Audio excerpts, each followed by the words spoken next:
And he said, you know, he told him that, Are we done yet? Oh, you know, I think I know that story. Yeah. he talked to him on the phone, story. Yeah. Rochelle. and, you know, Just, what? here we go. Oh, it's time? Oh, yeah. Yeah. Oh, Let's do okay. it. I'm sorry, I apologize. Yeah, we're, alrighty, guys. We didn't start. Now we start. Yeah. I'd like to call to order the November 19th meeting for Middletown Council. You say the pledge, and we'll stand for a moment of silence. I pledge allegiance to the flag of the United States of America, And to the republic for which it stands, one nation, under God, indivisible, with liberty and justice for all.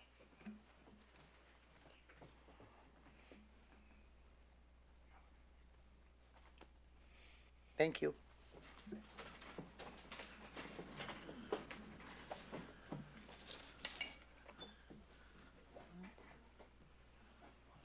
Report on last executive session. We discussed personnel matters. No action was taken.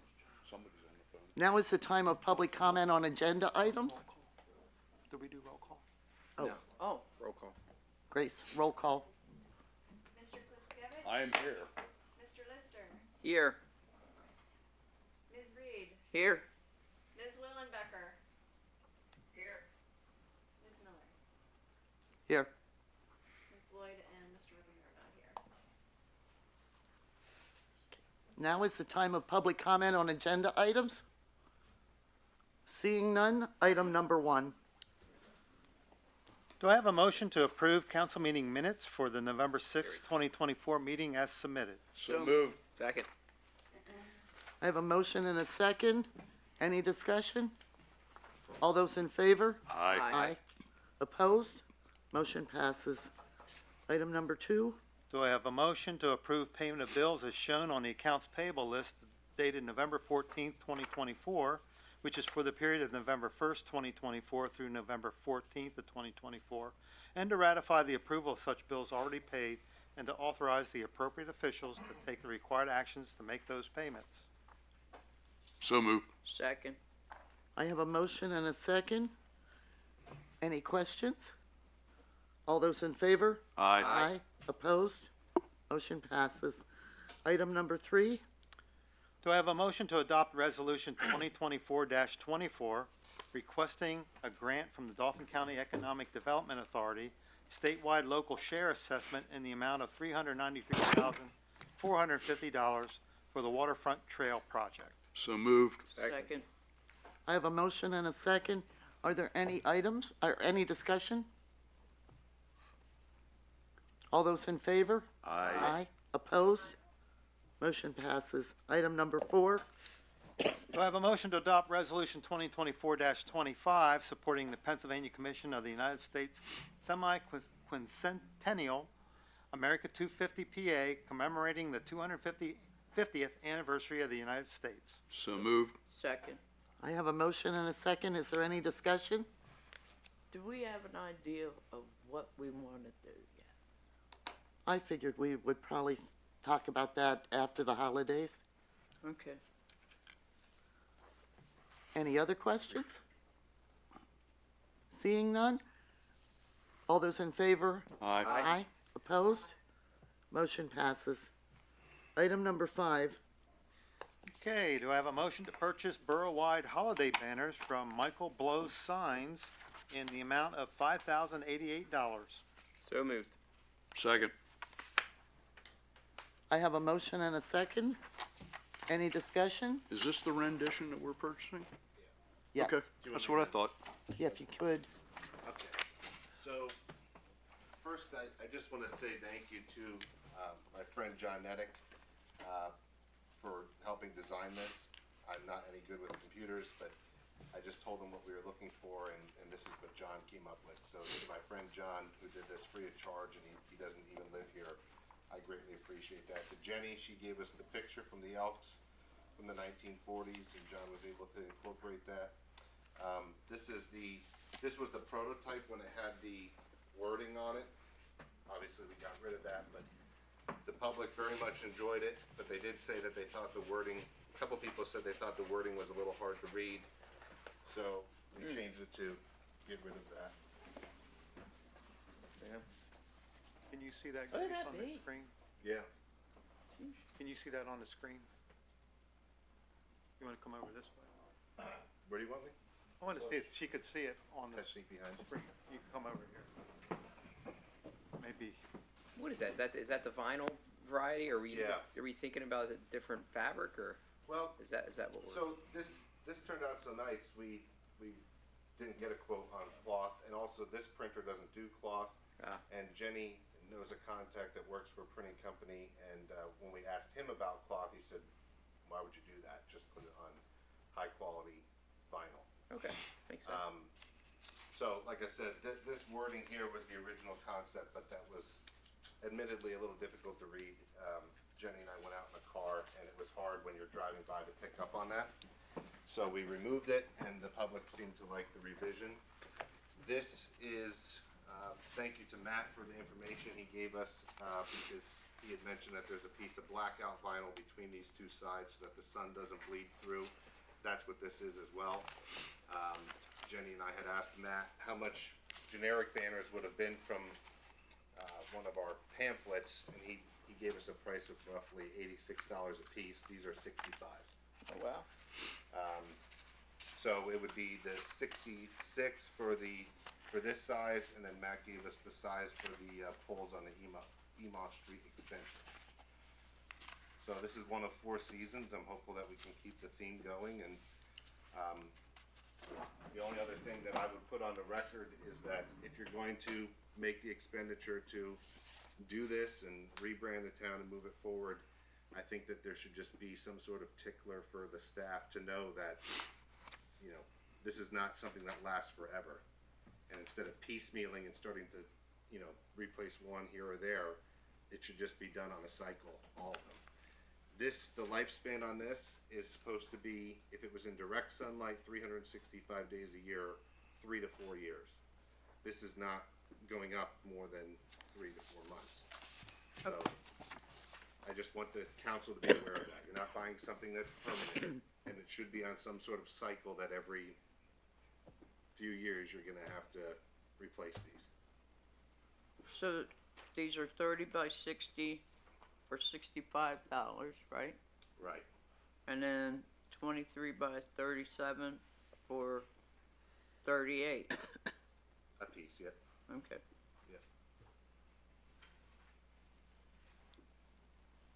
Looks great. Thank you to your friend for donating his time and energy. That's Yeah, he did a It's nice wonderful. job. Any other questions? Grace, can we have a roll call vote? Mr. Kliskovic? Yes. Mr. Lister? yes. Ms. Reed? Yes. Ms. Wallenbecker? Yes. Ms. Miller? Yes. Motion passes. Item number 6. okay, that would be my report. Item number 1 on my report there, you see that our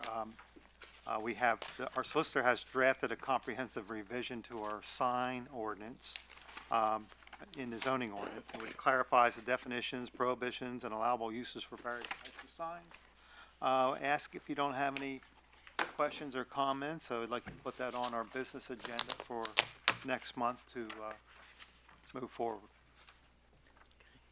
Yeah, so With a couple advertising. things, yeah, to be clear, this is so you can look at what it would look like reading it with red lines. What would actually advertise and pass is a almost unreadable thing. If you remember, it'll say, like, section so-and-so, add these words, you know, delete this sentence. So this is what you guys should look at, what would end up in the book, red line. But whenever we really adopt an ordinance, we're doing an amendment that when you read it, it will say, add new section 1.1 to read as follows.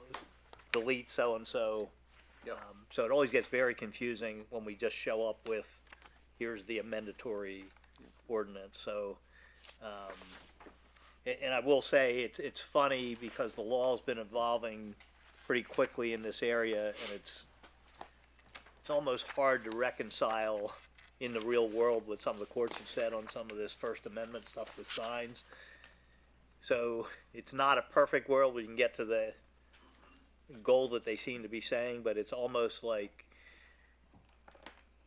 the more you have to read the sign, the more you're to see if you're within the rule, the more likely you're violating the U.S. Constitution. Now, at some point, it can't be that literal because you have to at least see if there's words on everything, something, or is it a sign or isn't it a sign. But when you start looking at the content of the sign, that's where it constitutionally gets really sticky now, and there's not, the best court guidance out there. So there is some, practical weighing you got to do, but it really is. So, for example, if it's, this is a political sign versus is not a political sign, and you're treating them differently, or this is celebrating a holiday versus this is against the holiday, or whatever it represents. Those things are clearly unconstitutional now. That's really got to be neutral as to the content. But some of it's kind of funny because you can't go all the way there because it would be impossible to look at, is this a directory sign to go into the door, or an open sign or closed sign. So it's, there are some gray areas, but you will see, because of a recent Third Circuit decision, which is the court below the U.S. Supreme Court, a lot of the stuff that you would think, well, it's kind of silly that you're pulling back to the level you are, some of the regulations or some of the details. It's really, unless and until the U.S. Supreme Court takes something to another level that, and it's one of those weird areas when you think about it, about regulating the content on a sign. It's almost like in the old days where the U.S. Supreme Court was saying, can't accurately define pornography, but I know it when I see it. So there is some level of, and probably heard Camp Hill Borough had got beat up pretty badly in a court case over what wasn't that odd of a set of, ordinance regulations compared to everybody else, but they just happen to be in the crosshairs. So this is really designed the best that we could do it to comply with the current state of the law. Okay. Like I said, you may want to look at it and Well, you can see what we're striking out and what we're adding, and then the official ordinance that we'll advertise and put before the board for action actually will be, not have really, other than what is the red line in here, be delete this, add this, and it won't have all the, like, or you see pages of stuff that haven't been changed, that won't show up in that. And then it almost is like a set of edits that goes to the code book company, that's 360 Codes. So that's why it's in this. When it comes back, it won't look like this. It'll only look like the red line parts. Cool. Thank you. So our next step, if you're all in approval of the draft, is to advertise the revisions. Yeah, yeah, and we'll prepare it's a real pain preparing that mandatory ordinance. So we don't want to do that, and then you're looking at it and say, I can't, and we do that sometimes. I see. When we do it, it's certainly good if we're adding, like, here's a whole paragraph or section being added, and, we don't have to really try to look at it in context. But this is one of those where you start messing with definitions and where do they come in and all that we wanted to have the, here's what it will look like in the book. So my question is then, since we circulated this before the meeting, so everybody have an opportunity, maybe everybody hasn't had an opportunity to review it like I have, but if we make it an agenda item for advertisement next meeting, and some folks here think, well, I'm not quite sure, I still have issues. Yeah, that's true. We could put the table brakes on it. But what you're saying is you don't want to finalize a draft until you know where council is. Yeah, because it might be, somebody has a question with one of the changes and says, what do you guys think about this, or can we go further, or I think we're going too far on this, or I just don't like this concept. So we can address that after the next meeting if there are changes. Yeah, so or even if there aren't any changes, you can begin the process after next meeting. Yeah, as you recall, so first of all, there is another set of work to reduce down this specific to that mandatory ordinance. And then we usually take that right to advertisement. Once we advertise it, if we significantly change it as we're moving forward, we may have to advertise it again, so. We try to sort of get the ducks in line. The official, although you can, have public comment on it, before we actually adopt it, there will always be, another set of public comment the night that the real ordinance gets adopted. So we'll make it an agenda item for advertisement for our next meeting. And if there's issues that come up prior to the vote, question it, we'll table it if necessary. Okay, everybody agree? That makes sense. And this is strictly for zoning, right? This is for- Yeah, so the sign stuff is always in zoning. So that's, I was kind of wondering if this would have any, PennDOT. no. So Okay. PennDOT's regulations always trump anything we have, Right, on the PennDOT right of way. right, And they also regulate the traffic signs. right. But like all zoning, once we get off the street and into the properties, that's where the zoning applies, This and that's, is addressing the sign. Yeah, I just wanted to make sure it didn't have anything to do with PennDOT, but this is just our zoning and That's right. it. That's right. Okay, that's all I wanted to know. Okay, item number 2, Mr. Ken Whitebread Sr. has expressed that he's interested in serving another term on the vacancy board. If there are no objections, we'll add that to the January agenda, not the December, but the January agenda. Sounds good. Item number 3, in your packet there you see is an application for handicap parking space that we received for 8 Genesis Court. Codes reviewed that application and recommending approval. So if you don't object, we will add that to our December business meeting agenda. Yep, sounds good. Sounds good. And item number 4 then, we had some interest from council to review and discuss the current parking ordinance. And so in your packet is the ordinance that we passed in 2019, along with examples of ordinances from other municipalities. So at this time, if anybody wants to talk about that, ask questions, give your comments.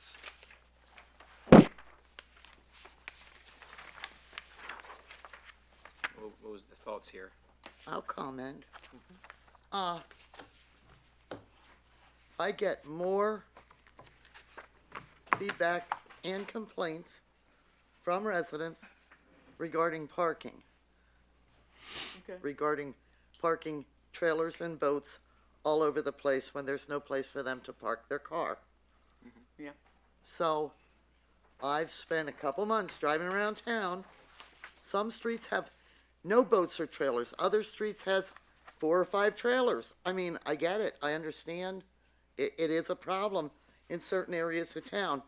And I believe we should amend our current ordinance, and those trailers and boats should be attached to a vehicle to be on the street, not just parked alone. I mean, some of those trailers, I drove past them for 3 or 4 months. I don't think they've ever moved. They're just sitting there. They're stored on the street. Yeah, they're stored on the street. Is that pontoon boat still on Springs? Yeah, I'm not gonna single things out, Understood. but yes, it is. Okay. I mean, I've seen some things that have gone away, but not much. Okay, I agree with Jenny on that, a vehicle, and we could even add that it's, operable, inspected, and registered.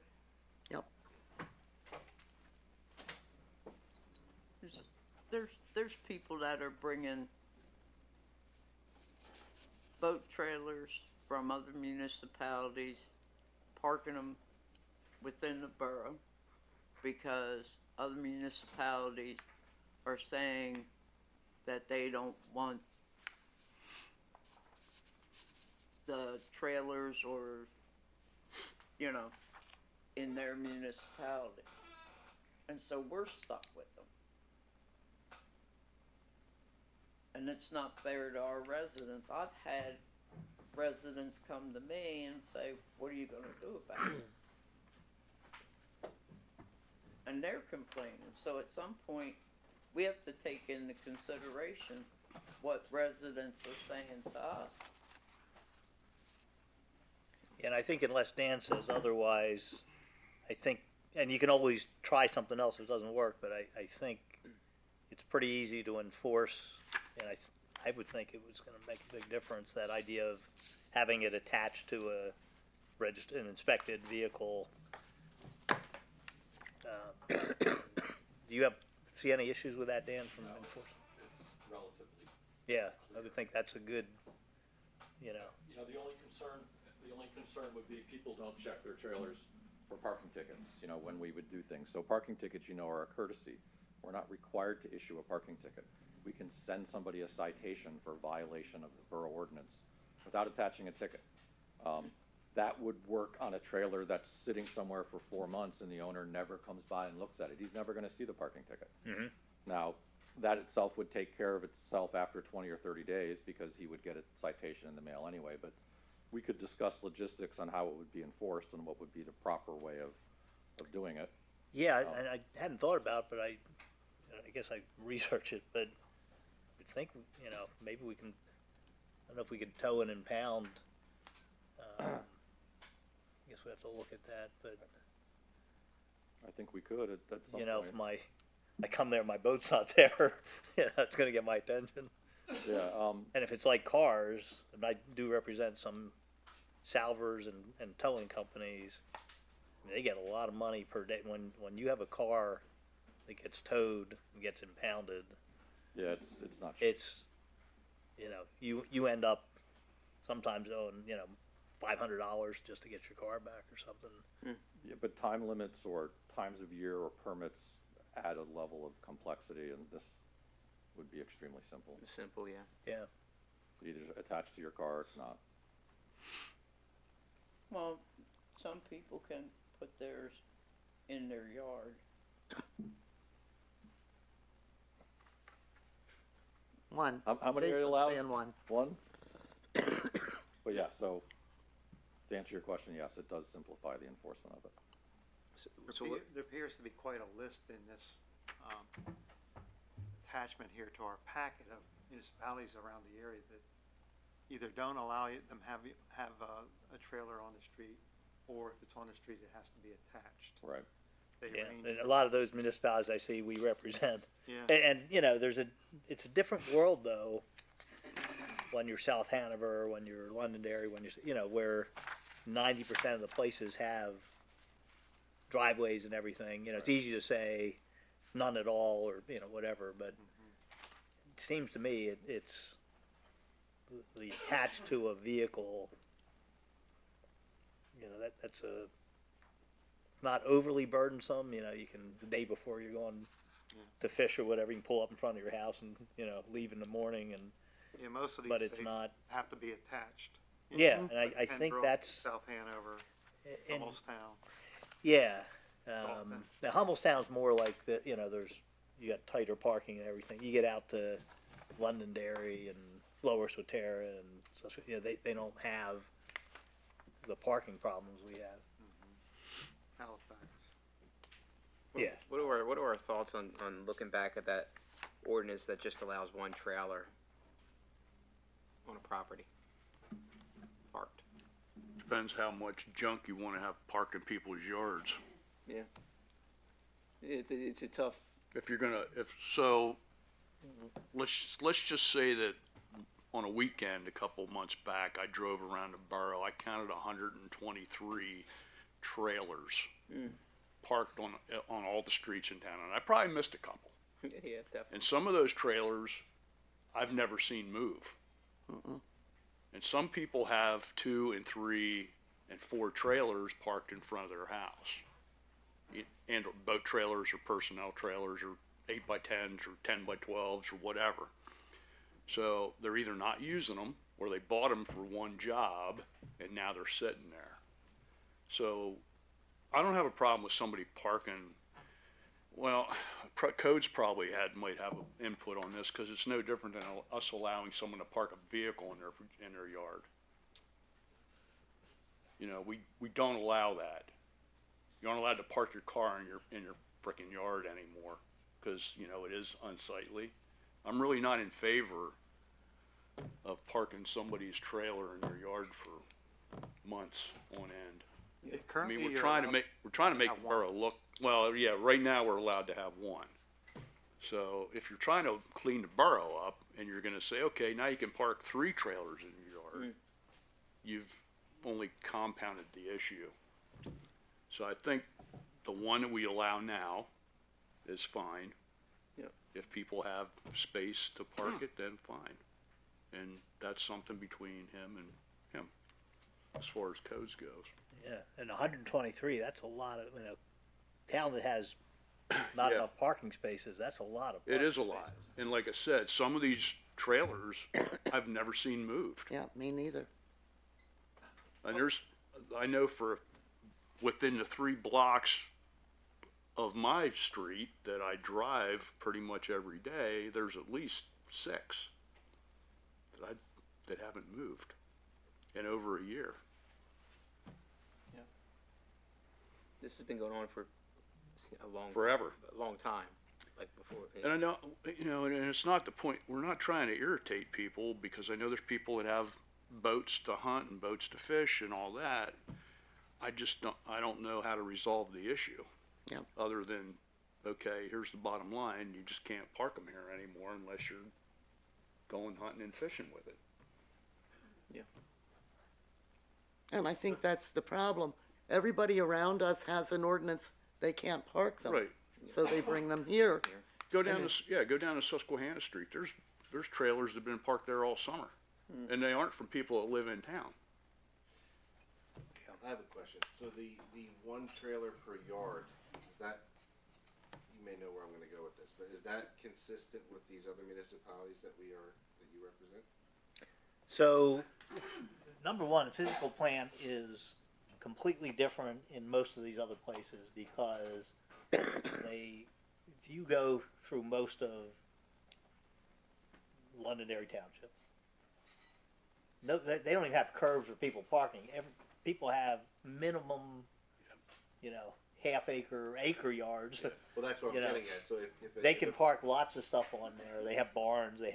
When you go to Susquehanna Township, you're either in a developed, relatively new townhouse community with giant parking lots, or you have a multi-car driveway and probably a 2-car garage, and so there's not.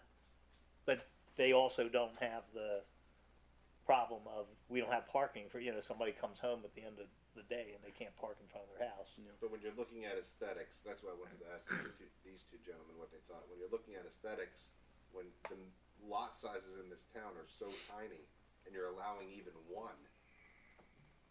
And I'll give you, that starts to look not great. and I'll give you an answer to that because there's a township near us that's not quite as rural as Londonderry, but their ordinance allows unregistered vehicle, like an unregistered vehicle, only for like so many hours in the backyard. I don't know if it's like 24 or 48 hours it's gotta move. Now, if it's registered, like you say you have a registered trailer, then there's no time limit, but it's gotta be 10 feet off the side and 10 feet off the back, and it's gotta be shielded or enclosed or covered. Well, see, we don't have the room to do that. We don't have 10 feet off of these lots. So my question to Rich and to Pat would be, are you still in favor of that 1? Or if you're truly pushing the aesthetic issue, should that even be allowed? If I put a trailer in my yard, I mean, I have one of the bigger yards on that block, and it would look like hell. Yeah, and if you had to stay 10 feet off of each line, you might have it right in the middle of your yard. Yeah. And then you might, if like the township I'm talking about, you have to shield it somehow so you can't see it. Neighbors aren't looking at it all day. I feel like that's up to council, but I feel like if you're gonna outlaw them, then you're gonna outlaw them. I think the trailers come under the same guise as parking your vehicle in your yard. I just don't think it should be allowed. I personally don't think it should be allowed. I mean, we drive in Vine Street and there are now one property seems to have cleaned up a little bit, but Yeah, notice that. for a while it was pretty bad. I just don't think that's the look we want to present to people. And I know on Roosevelt Avenue, a block down from me, as a matter of fact, between Vine Street and my block, there's nowhere for people to put a trailer in their yard. Their yards aren't that big. Yeah. So this current ordinance, you want a licensed, registered, operable car Vehicle, hooked to a right. trailer, else it can't be on the street. Correct. And Rich, No more than 24 hours. yeah, and Rich is that, what were you saying, Pat, when you asked about the one? Are you saying you're in favor of it being in the yard or not being? Yeah, I was gonna say, normally these connected ones Yeah. don't put a There's time no limit time on it, limit on any of cause that. it's connected to the vehicle. Okay. Registered. So let me ask you this question. So I hook a trailer up to a car that I don't drive. It's inspected and now it sits out front for a year between inspections. Which Yeah, so, and yeah. that might, if you remember, that was raised by Mr. Redinger, that he was saying, I'll just buy 3 trucks. Yeah, exactly. So, my thought would be, I doubt there's gonna be a lot of people doing that. I would try this, and then if it doesn't work, then I'd say, All right. come back, Take 'em one okay, step. that didn't work, so, Take some it of one step these, at a time. maybe somebody's wealthy enough to, Yeah. have extra Especially- cars sitting there and inspect it. Especially if we have, But- 6 spots. if we think we have some Yeah, from out of but town, they're definitely probably. Then we'd have to revisit it. But, and these are not, these are parking regulations, they're not zoning ordinances, so nobody's grandfathered. So we can try things to see if they work, and it's kind of funny, I think, it sort of came up where we were talking about, it was almost an epiphany to me, but we were talking about our old ordinance where we restricted the travel trailers, and we had a couple that, it's like, this one is still a problem, we can't seem to get around it, and then, like, oh yeah, we're gonna have to redo everything. It was like, wait a minute, 95% of them disappeared, like, it did work Yes. globally. So it's okay, let's see, my thought is, maybe somebody, it's not cheap to have a car, and, to be legal and out there, you gotta pay for insurance on it, you have to have it inspected, you have, maybe somebody would do it, maybe 20 people, but if 100 people do it, obviously, then we gotta do a whole different rule. But I almost think it's gonna be like I think it's probably gonna work. That there won't be that many people that are, really willing to buy another car, inspect it, and we talk about registered in our world now. Registered, at least like when we do code stuff, we can't tell anymore because there aren't the little stickers anymore. But we can tell if it's inspected. So it's. So were you in favor of the one in the yard or not? Because you asked about the one. Well, I was just curious where council stood on that, because obviously this is going to, I think it's for the good of the town. I'm just thinking in a perfect world, like, this is really gonna burden some residents, like, what the hell do I do with these trailers? Sell them. Yeah, I mean, yeah, If thing's been sitting there for 3-4 years, you haven't used it, Yeah. sell it. yeah. I was seeing where everybody stood. I am not in favor as of yet of saying remove the current ordinance of allowing one. I think, I like what you were saying, like steps. Let's do one step and then kind of see how this plays out, and then we could build on. Yeah, I was going to say that wouldn't even be in this same ordinance. My Right. thought would be to see what happens with this, Yeah, that's and where I'm then if everything's getting pushed into the yards and it's suddenly a problem there. at. We can always jump on that. I don't That's know. just my 2 cents. Jason may have different. He And I'm okay with he it. goes around the town more, but I have no problem with taking things one step at a time. In my neighborhood, 90% of my neighbors can't access their backyard. They have no yard. Mm-hmm. Technically, they can't get the trailer from the street to the yard. So I think a lot of properties are like that, so I think that kind of takes care of a lot of that. Well, last question then, so I don't belabor the point, but remember the whole chicken coop ordinance, it was, well, you can't offer that for one section of town and not another, because everyone's equal to be able to have it. That was one of the issues that came up. You can't say, we're only gonna have chicken coops in one section of town. So, to that point, there are people that don't even have the opportunity to store it in the yard, and you currently have an ordinance allowing it to be stored in the yard. So, I think that creates an issue. Well, most of those are rental I'm not, properties. I'm not aware of the issue there. Certain regulations, they apply uniformly. If you happen to have too small of a yard, or you don't own a yard, or you don't own it is what it Well, is. that's what we were talking about with the chicken coop. If you don't have enough square footage, they were trying to say, you have to have this much square footage in your yard to have a chicken coop. And we went over that here. That was, okay, so what, you're gonna only be able to do it in one section of the town because the yards are bigger there, and the people up here can't do it? That was a problem that was Yeah, brought up. well, it's not a problem, cause communities are doing that. There are communities that Yeah, I'm let not- chicken coops. but Yeah, you with- can't have within a setback. district have non-uniformity. You Right. can within a zoning district. You guys You can treat one zoning district different I from just another. feel like you get into this thing where you chase your tail. Like if it's truly that you're sick of the trailer issue, I would just do it. Because that's the problem with government, that we just constantly chase our tail to the next issue. If you don't want them. But we then haven't heard anybody complain that there's an issue with one trailer in a yard having a complaint there. It's always been on the street. That's been the issue, Yeah. parking on the street. Until you do this, and they don't wanna buy 3 trucks.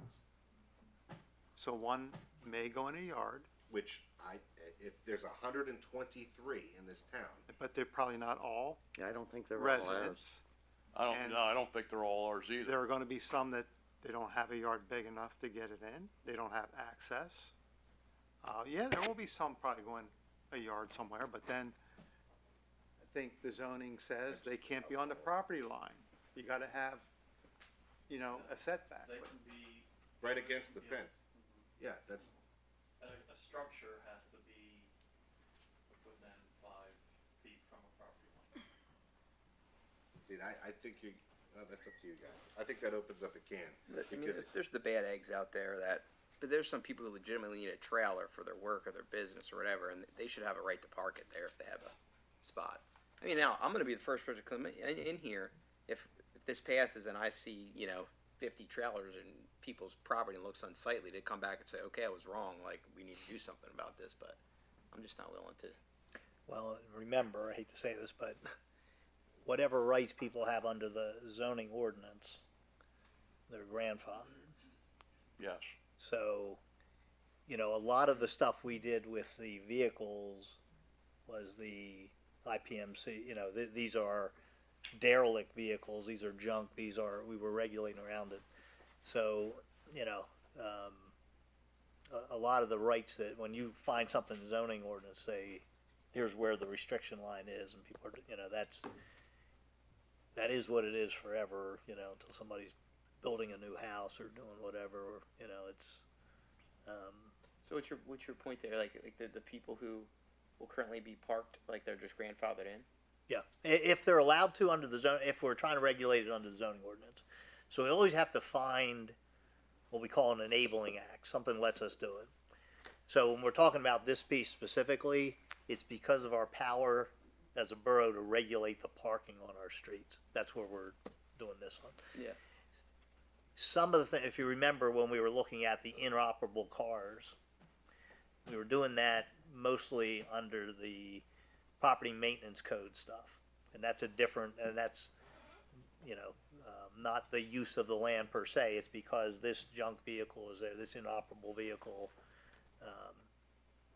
is causing, so there are regulations you come at from different angles.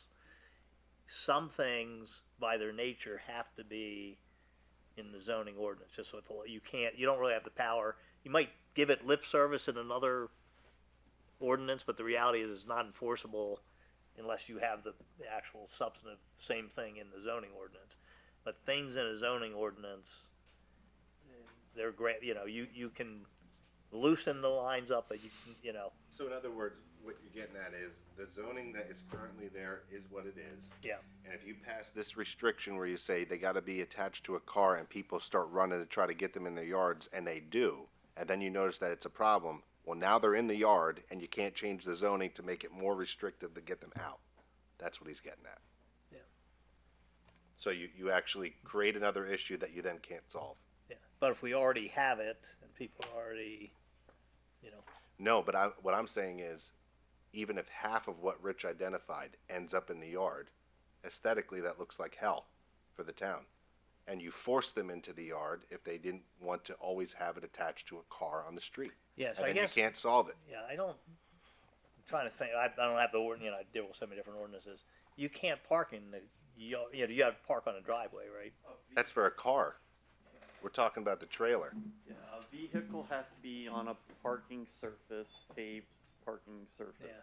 Yeah. A trailer, camper, boat, utility, whatever choice can be parked in the yard as long as it. Okay. And my point is, they're not currently doing that because they're free to stick it on the street with no car attached to it. And- As soon as someone who only has one, Yeah, now I hear what you're saying. I didn't realize you allowed the trailers on the. yeah, Just one Yes. on the trail, just one of choice can be in the yard though. So they can, if there's two, then they get tagged. They have to choose what one they want to be on there. So if you can't put a boat and a trailer? No. You have to make a choice. I don't understand where you're going with, so like everybody is, even if we change that ordinance, like people who have their stuff parked in the yard now, like we can't get them to move it. Right. but the other side of that coin is this. Right now, if you have a trailer and you have a bunch of junk on it, and we know certain ones, I'm sure Rich saw down there, those trailers are currently on the street. If that person has a yard big enough with access that you pass this that you're talking about to say you got to have a car attached, and they say I don't want to have a car attached because I only have one car and I go to work every day, so I'm going to take the trailer, I'm going to stick it in my yard because you currently allow that per your zoning ordinance. Now it's in the yard, and now you're skunked. Because if we later say, oh my gosh, there were a lot more of those than we thought there were, that have now moved them into the yard, that's it. Because once they put them in, you can't say, oh, now we're going to do the 10-foot off. Am I right, Jason? Now you can't do the 10-foot off the boundary and make it so difficult to get that trailer in the yard legally. It's over. They're grandfathered. So that's why I'm saying, if you're going to do it, you should do them in tandem. Yeah, or you could do that they must have it, the trailer, just like the On a paved motor surface. vehicle has to be on a paved surface. Mm.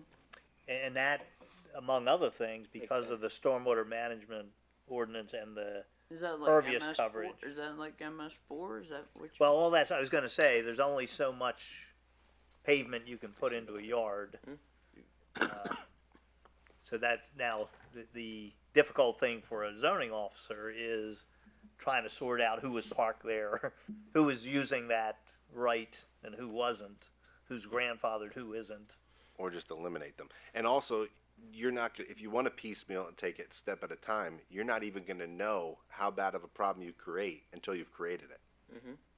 Okay. So if a majority of the trailers that Rich identified are out of towners, okay, you're good. If half of them are Middletown and half of that's able to get them in their yard, that's it.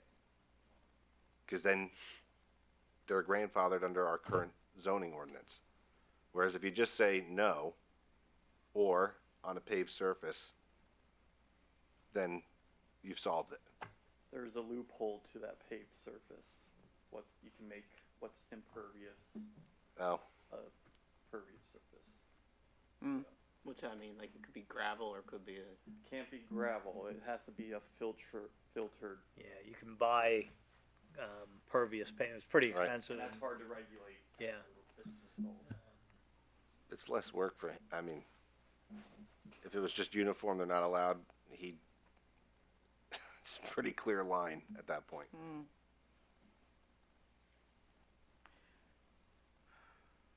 Alright, well. So these are two different things though, right? You got the parking, you got the ordinance. Yeah, but I'm saying I don't think you should change I this. hear ya. You don't what? Can I ask a quick question? So, if I have my trailer on my yard now, I'm good to go. Yes. That's what I'm understanding. So, how would I know? Yeah, Like, I was thinking. Yeah, that's what I'm know- saying, enforcement wise, it gets very difficult. yeah, I mean, would you have to drive around with the Google car and get everybody's, Right, go, Yeah, almost. go Google Maps. yeah. Yeah. Making it harder on I mean, Jason. it wouldn't be my problem, it would be Jason's, That's so right. I really don't care, I'm Right. just kidding. I don't care, Jason but- can deal with it. But that would be the only problem I would see, is Yeah. trying to determine who had it there and who didn't, Yeah. so.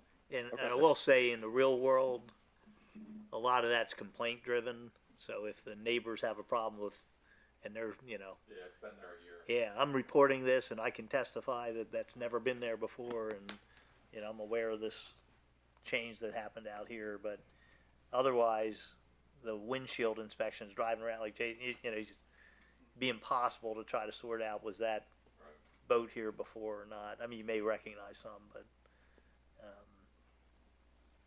yeah, so I will say,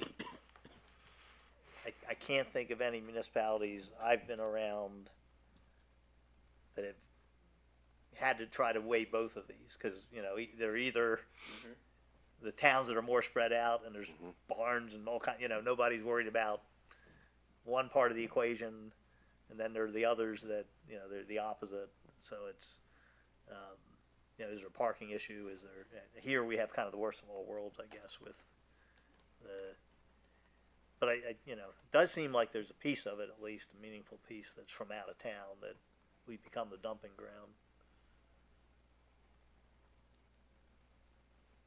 And if you remember when we did the RVs, there were a lot of upset people. If I have, you know, some part of that 123, you know, gonna be upset here, but. I don't hear any complaints about that anymore. No? No. What do you wanna do, Jenny? Do you wanna put this on for, Cause it's kind of up to all of us, like, do we wanna put, I mean, I'm okay. I think we gotta pull the Band-Aid off and just do something with this parking. It's been complained and talked about for, I'm okay with your recommendation with that. I am still kinda, I don't know how I feel about the car per lot, I mean, the trailer on the lot.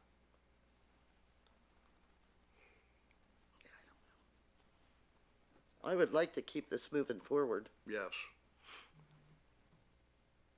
I'm ready to move forward with this, with Jenny's recommendation, where the vehicle, if there's a trailer, the vehicle's attached to it, no problem.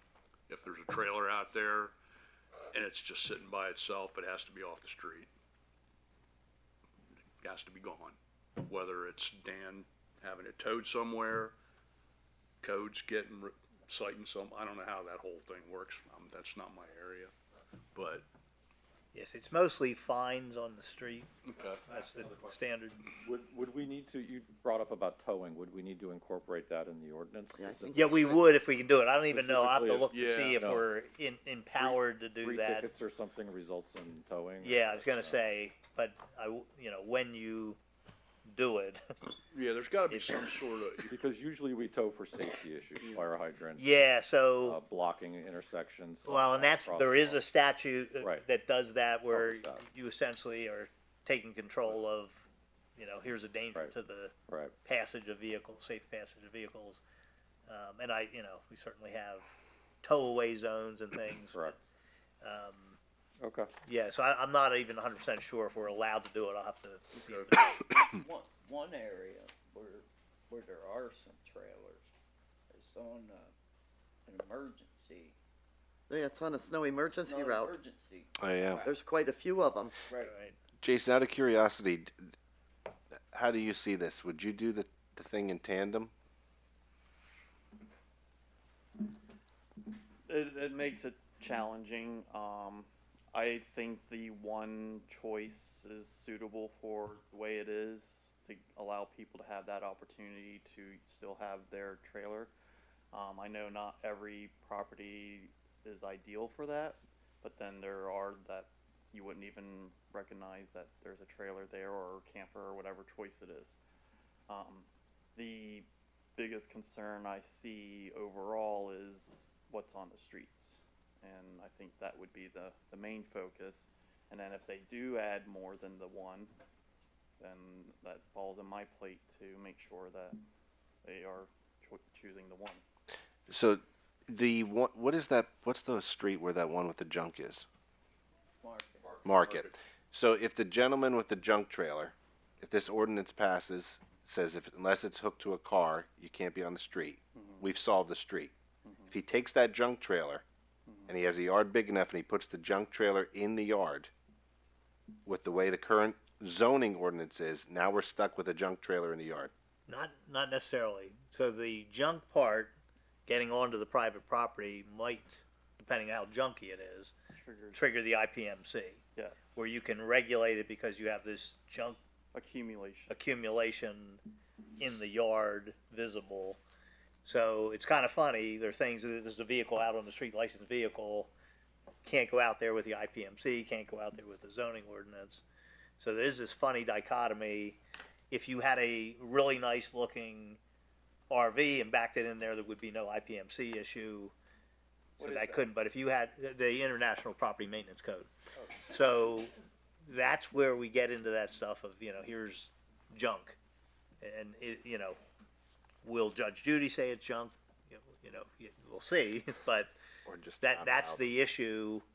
So if you have a bunch of rusted pile, stuff sticking out of the top of a trailer, and it is potentially something kids could get cut on, all that kind, it's funny. We're not in the world of, street regulations and motor vehicle code and all that kind of stuff. We're now back on private property, and that we do have jurisdiction. How about a fishing boat?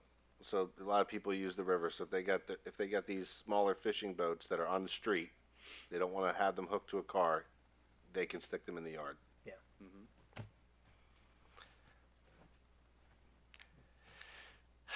Yeah, and that presumably, your standard bass, it's not going to trigger the IPMC. There's not a. What's that?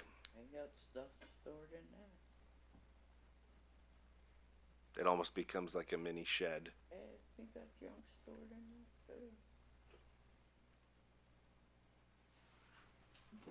Any other questions?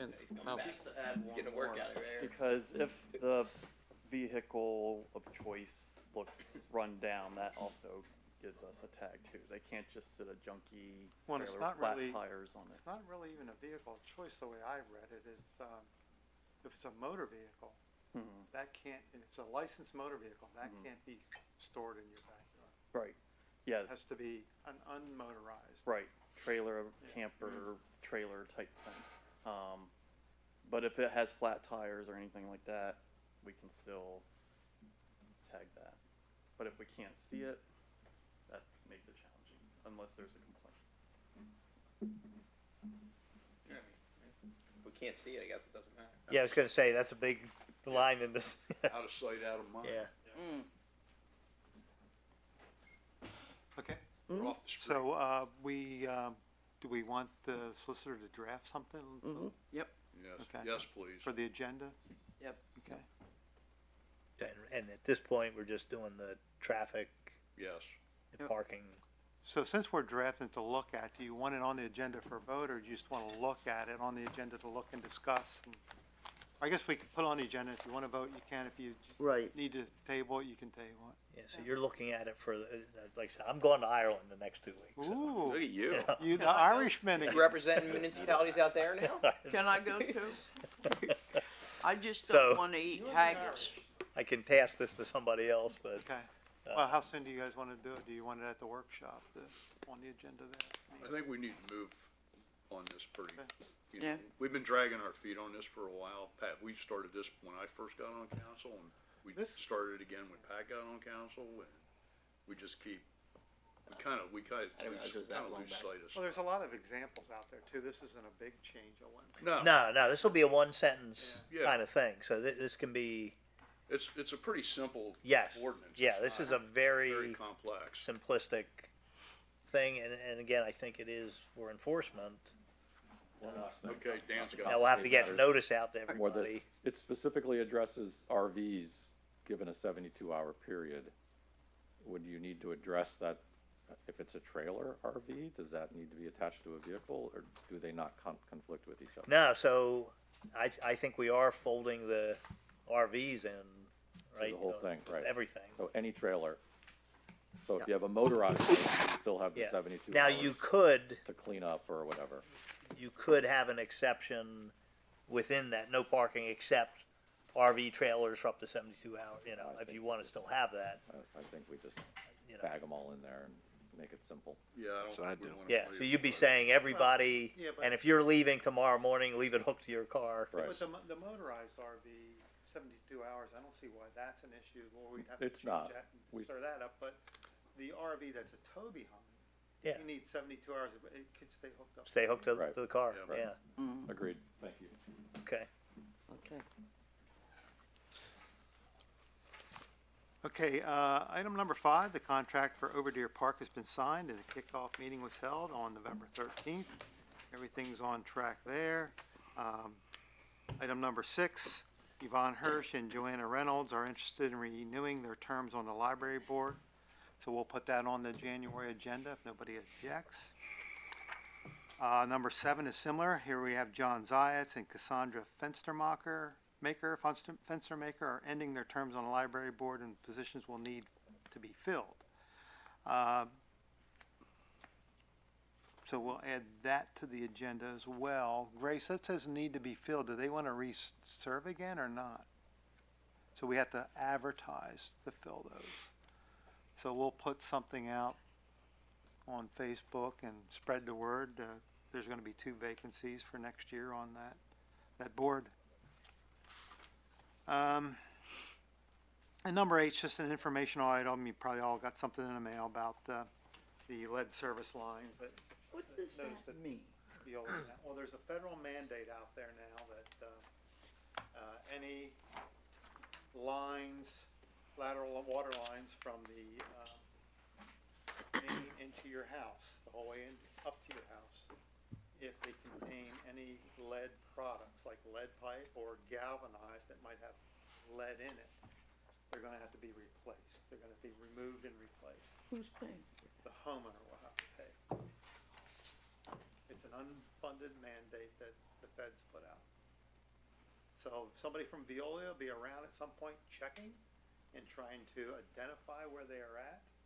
And they'll might even be knocking on your doors or, you know, to get in your yard and do that. Worst comes to worst, they might have to pile, dig a hole to find out what it is. Do you have that in a rural map somewhere that you can figure out if your house has it? No. No? We're not going back in time. I don't think in any the 1940s and municipality. 50s, people didn't care that there were Yeah. galvanized pipes or whatever. That's Now- crazy that they're now making that people science pay out of says pocket there's for things that. that can harm you, they want them all out. Well, they redid the pipes out around my house in the 80s, right? They wouldn't have come into your yard. They would have done That's them up to the crazy. curb line. That's gonna That be could be your expensive. service, That's gonna be it could be your expensive shit. part of the line. Yeah, they would have done up to the service water shut off, Yeah. To the tap, from the main survey to the tomorrow. service water shut off.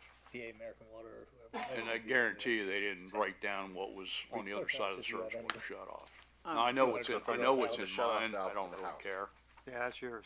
mine's all But copper. that's what they're checking. So what do They're checking what do in the you street do? too, What? because But they that's- may have to Do they replace make that. they're- But from the now? shut off to They're the gonna- street is not us. Right. It's not homeowners. I think the government needs to That's keep right. their nose out Yeah. of stuff, They're checking both sides. Yeah. but they're mandating Well, if I have a that copper You that rate payers. line be Yeah. replaced. If it's lead or I have a copper stub coming through my basement wall. So you're good. anything So do else, I. they're gonna So do I. mandate, you're gonna Thank pay for God. a plumber to come dig your yard up and put a new pipe in, copper or whatever. Plastic, Right? PVC of some sort. PVC, I would never put PVC in, but That's the service line. yes. Right. Yeah, I have one of those and it leaked and I had a heck of a time finding it. Hmm. 'Cause you can't trace it like you can metal pipe. New. Yeah, we're gonna move on. I just wanna say this since we're bringing up this water. Mhm. I don't know if you wanna reach out or what, but I'm gonna reiterate what I said a year or so, maybe 2 years ago. I'm sure we've all received the letters from Veolia about if you don't have insurance Yeah. on your service line. I do, Okay, well, do you have that through them or through your homeowners? through my homeowner. Okay, good. One, that is a very misleading letter, and I specifically called about it, if you think about the number of homes in the town that are on a street like mine as an example, North Union, it shows you a chart on the back and shows you how many feet from your house is covered by this insurance that they want you to buy. I'm telling you, especially people are going to get duped by that. In fact, I bet you many already have if they purchased the insurance. If I recall, it's something like 25 feet from the front, from the facade of your house out is your responsibility. Then you can purchase the insurance. Well, think about every single person that lives near me on North Union Street. My house is on the sidewalk. So there are people that are probably writing checks to Veolia saying, here, insure my service line. And the service line is within 25 feet of the house. So they're paying. Nothing's covered. So nothing's covered. And they're not being told that. I specifically said to Veolia, that is a misleading letter. Because we have a lot of people that live right on a street like this where the facade of the building is basically on the edge of the sidewalk. So you have the width of the sidewalk. That's it. Would I be covered? No. Well, then why are you sending me this letter? There are people writing checks and buying that insurance. They should. That's deceiving, and they should be called out on that. I brought that up a couple of years ago, and Scott Seitz flipped out on me. But that's the truth. And those letters continue to come with the same chart, with the same number of feet from the facade, and that's inappropriate and not fair to do, especially to elderly people that maybe, they're not understanding the whole gamut of that diagram and just think they're doing something right by buying the insurance, something they haven't received before this whole lease happened. So I think they should be pressed on that. I think the letter is from HomeServe, isn't it? I don't think It has Veolia's, I remember their thing on the top the of it. logo was on it or something. When you get our hands on I one. think it Yeah, it was. might be in their envelope. Do you recall Veolia's Yeah, I thing? think it was. Anybody else? I thought there's Mine goes right in the shredder. So does mine, but I don't even look at my house. so does mine, but I thought Veolia's little block It could letters be, was it on could that. be. I just know the insurance is through HomeServe. Oh, it's That's- definitely on there. a different Veolia's on it? Oh, yeah. So there you go. So they're putting their brand on there, telling people to buy this stuff. Because what they do is they do the billing for that company and probably get a Mm-hmm. They get payment a for kickback. doing the billing for HomeServe, who is the insurance How company. do you put pressure on? What do? You just I mean, Jim, can we do something about that? That's not right.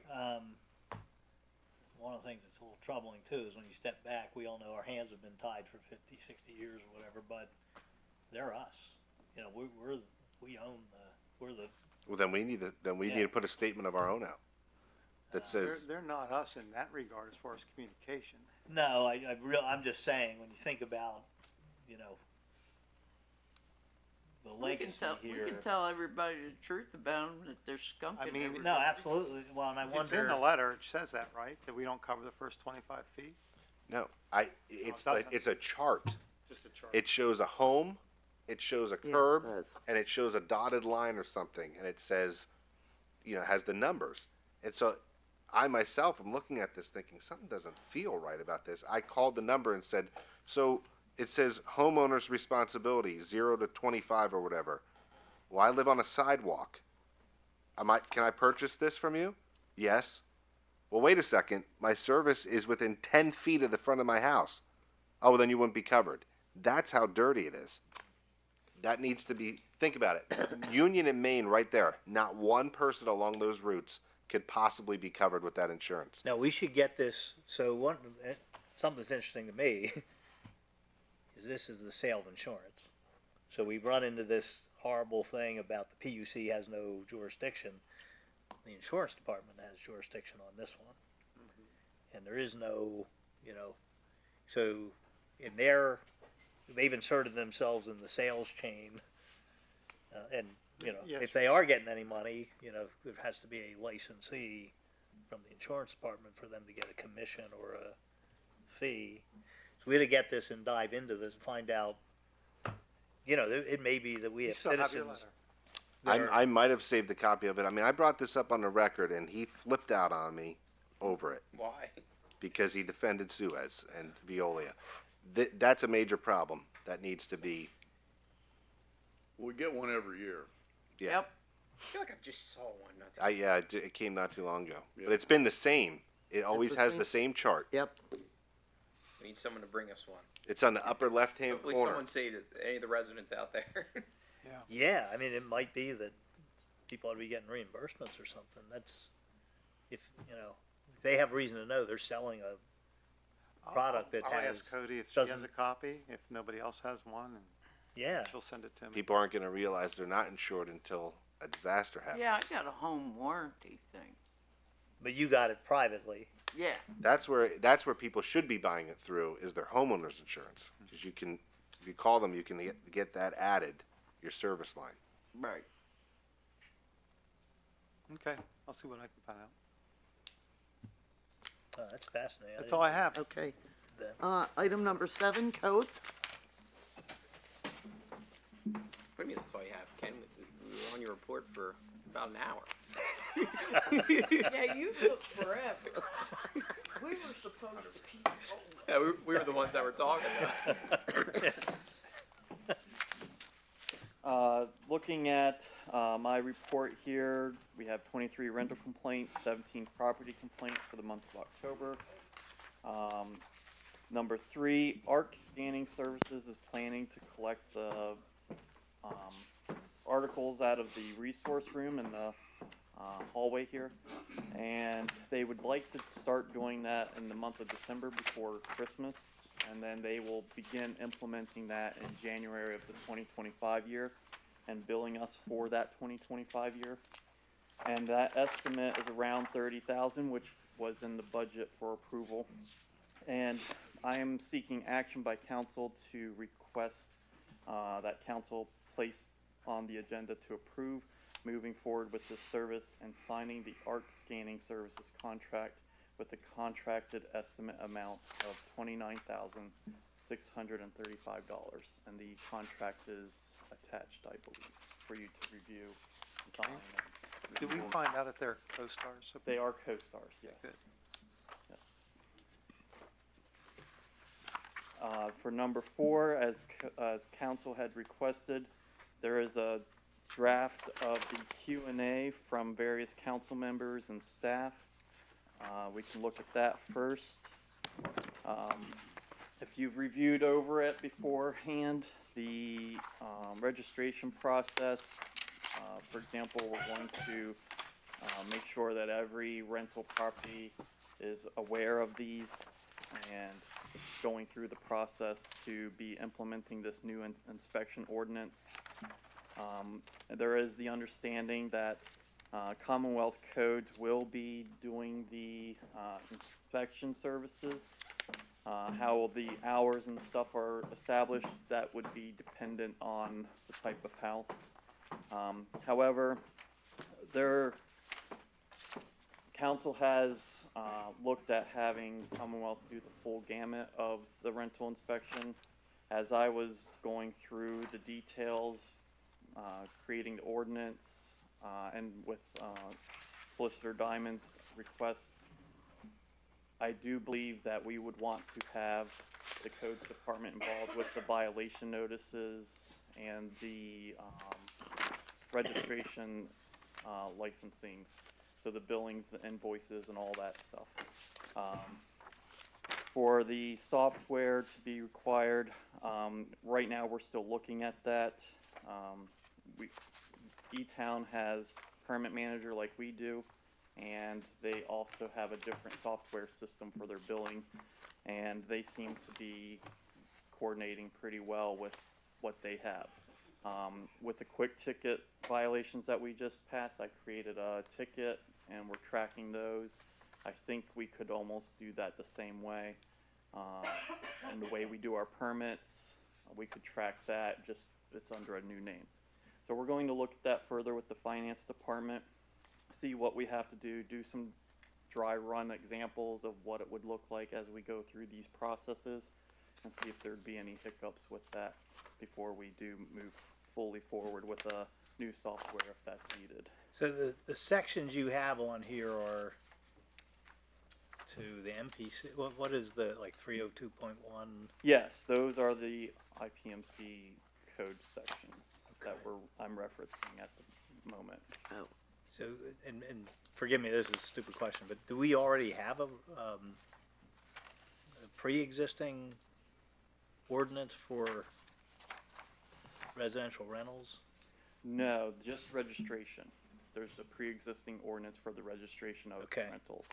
So I'm basically tacking on to that ordinance and expanding Okay, so you're putting all the IPMC stuff in for now, yeah, until Okay. we determine what the new codes would be, if they're going to be the same or slightly different. Okay.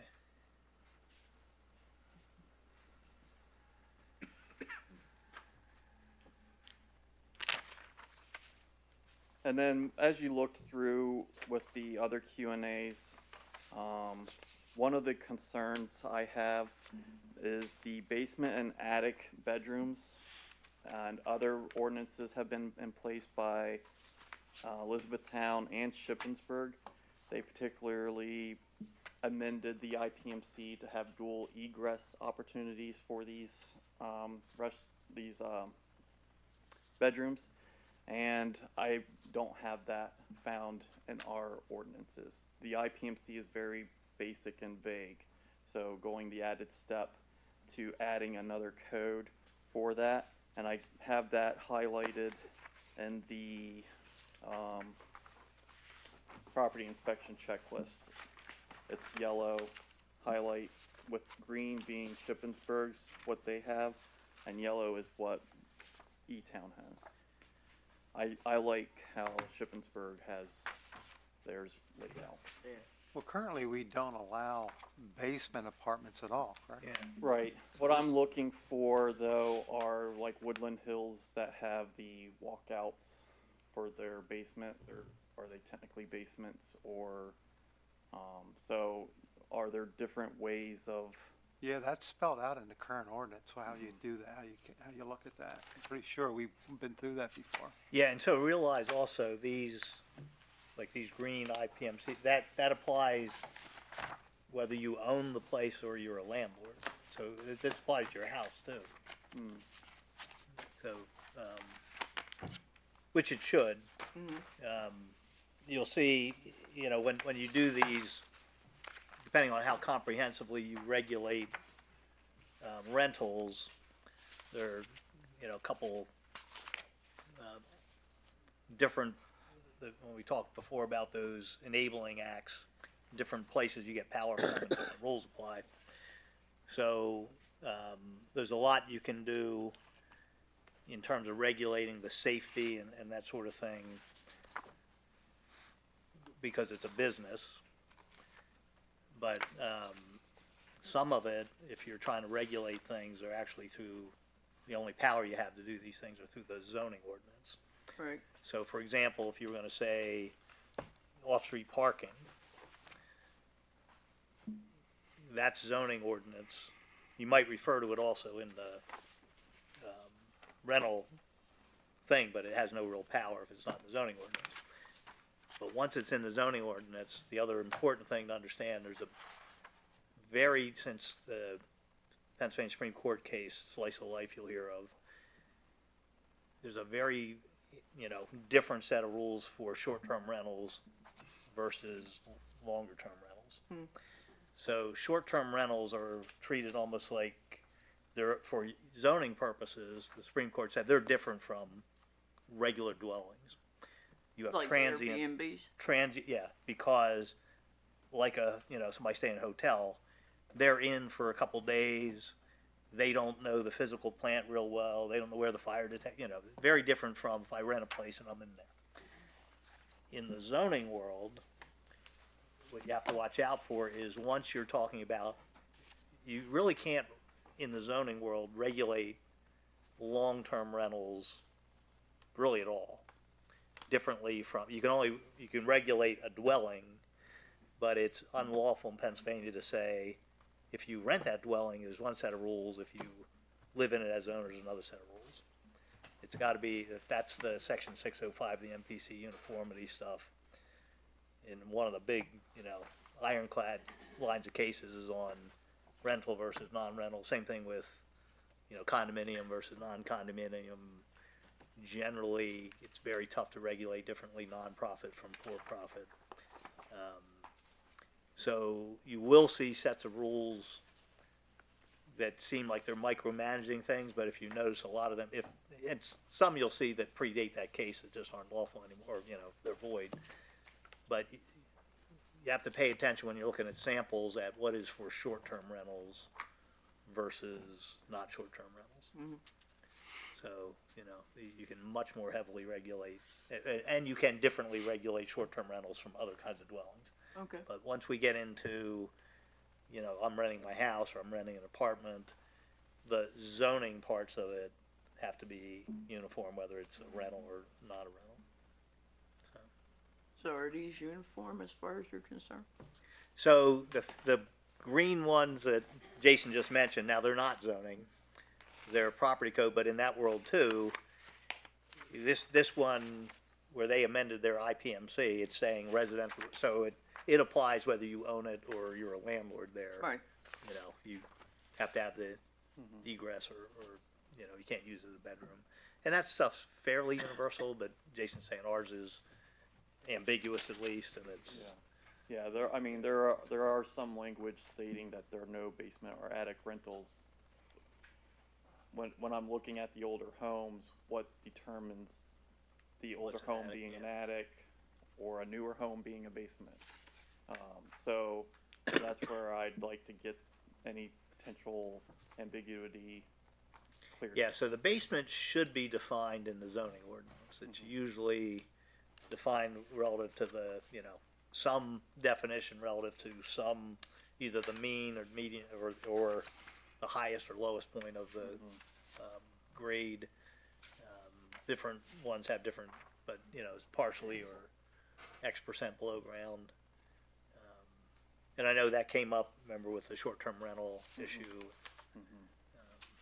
You're literally looking at the ground versus the lowest floor. And that's how we determine for floodplain areas. Yeah, exactly. Yeah. Those determinations as well. Yeah. Yeah. Now that one's a little different because the federal regs define in the Correct. floodplain part the lowest floor. All I'm saying is you come up with the goals you're trying to get to, but then we'll have to really pick through the rules and see what's the enabling power for that, what statute or what ordinance would it have to go into, and would we be stepping over that uniformity line if we're trying to treat a long-term rental different from an owned dwelling? Okay. And speaking of the short-term rentals and long-term rentals, that was one of my areas of concern to make sure we properly addressed.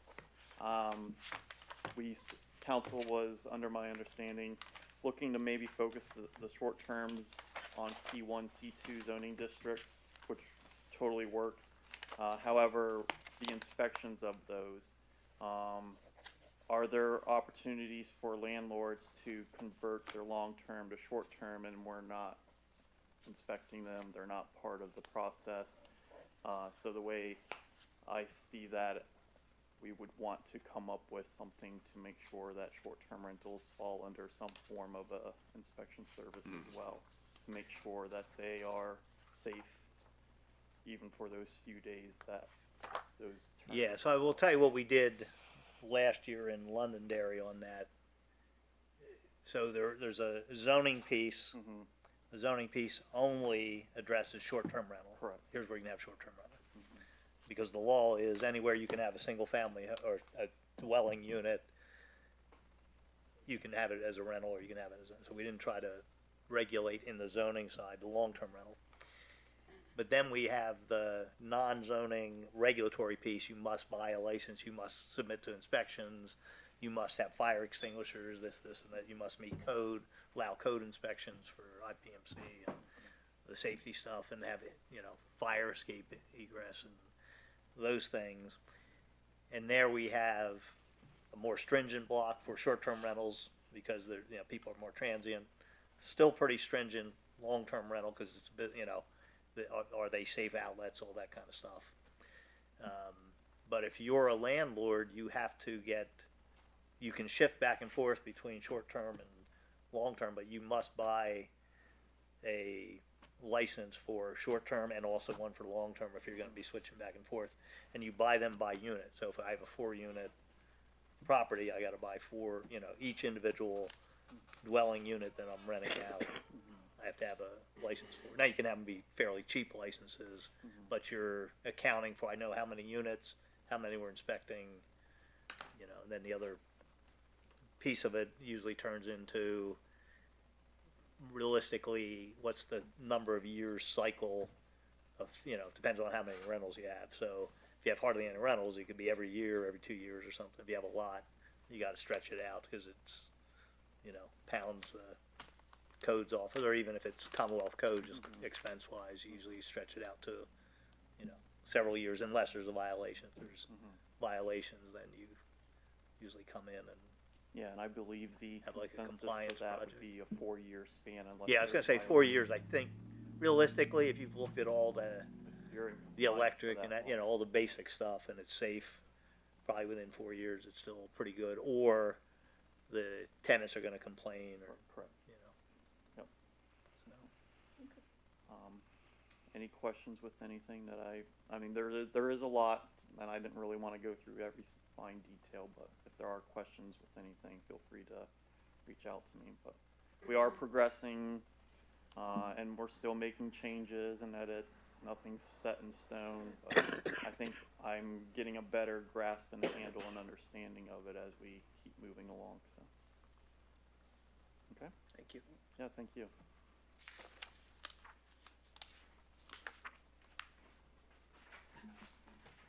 Jason, Yes. I have a question, if I may. Mm-hmm. Under the section responsibilities, J, requiring property owners to have, rental managers, Oh, for the is, ordinance itself?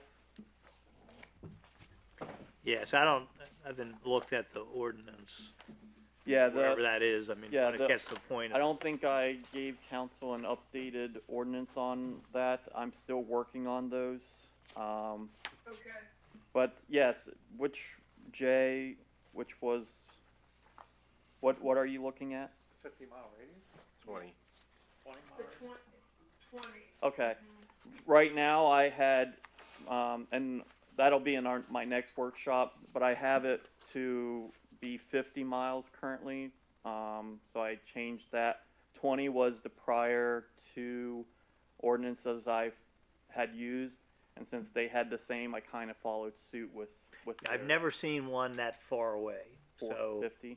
yeah, if, so, and it's not manager, it's a contact, emergency contact. Right. Like, come turn off the Okay. gas. That's different. So, when you start talking manager, you're getting then in maybe to the regulation of the operation of the business, Right.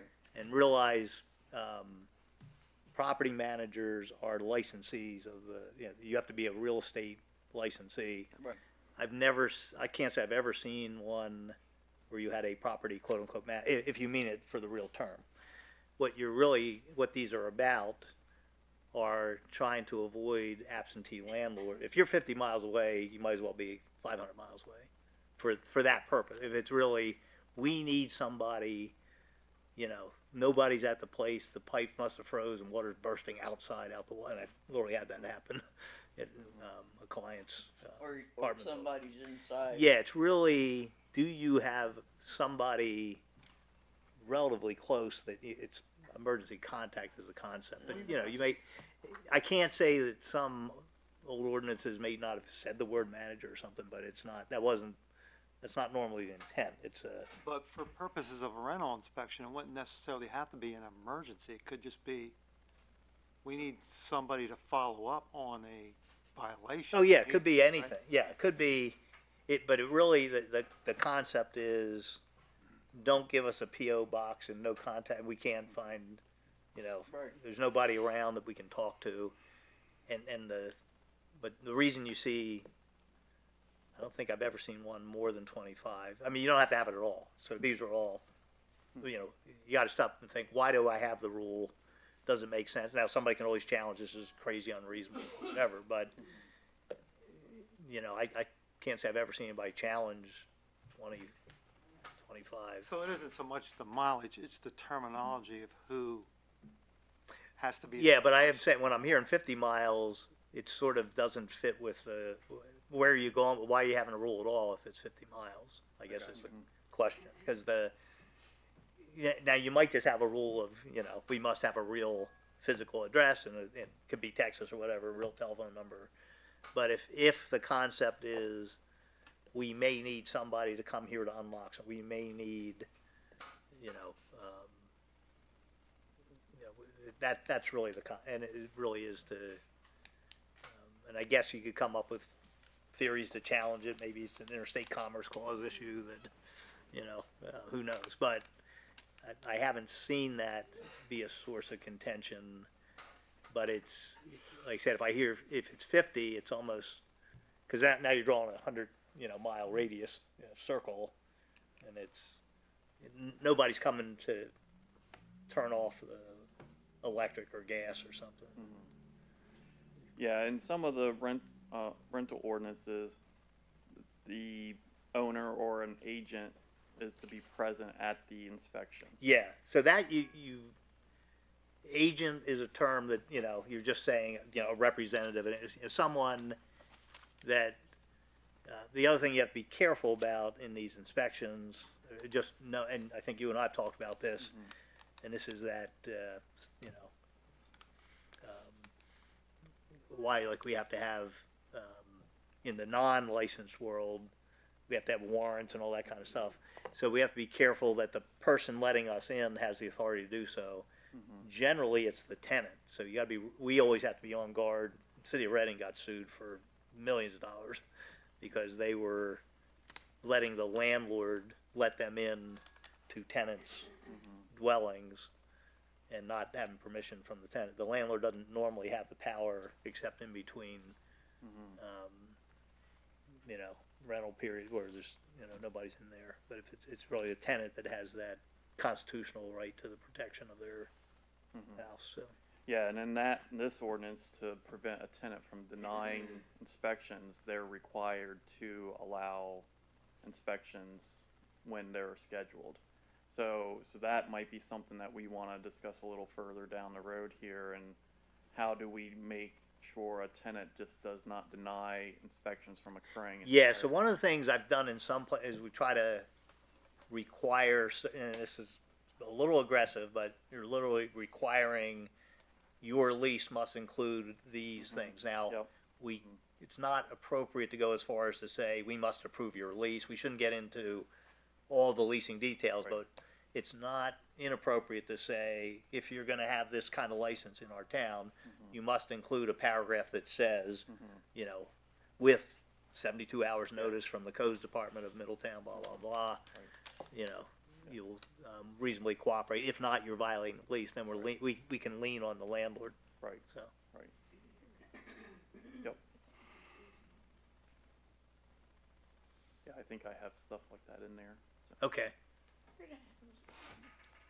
Anything else? Any other questions? Okay.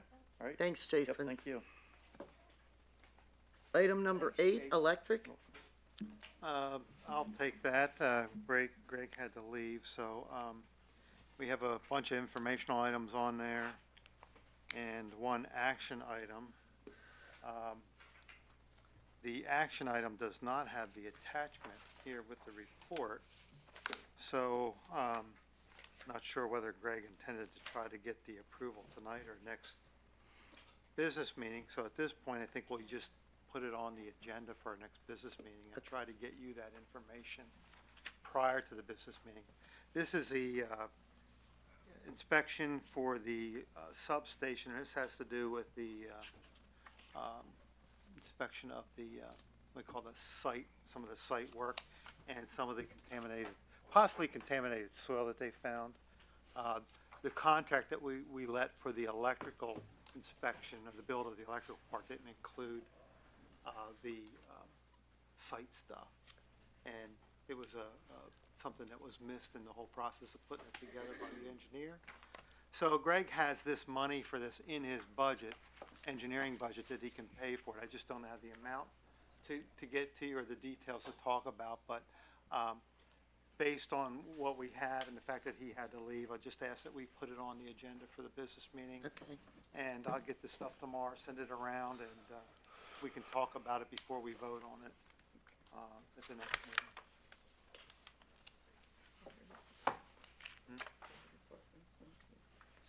I don't know.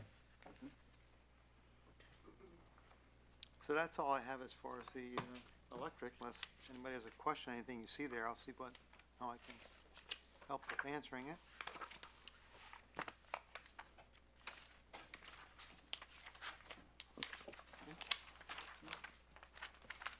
Item number 9, finance.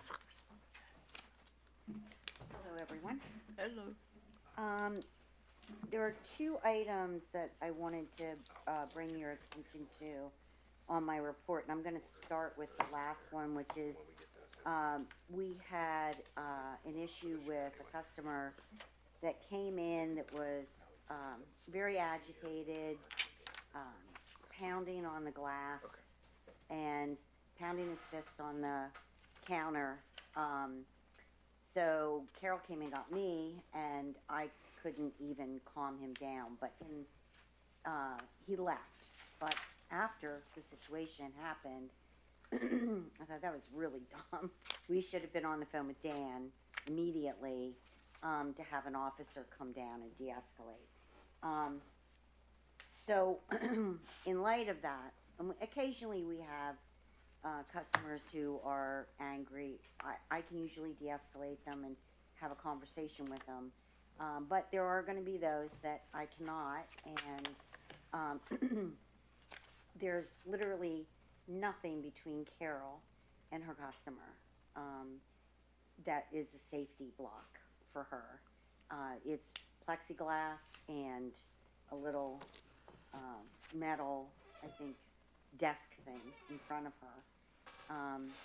So I just told Dan I'd like to talk to him about some options that we could do that would fit into my budget for 24 or 25, that I could, whether it's a panic button or bulletproof glass or some kind of metal steel plate at the bottom, that they could not access that area, because I think they could very easily if they wanted to.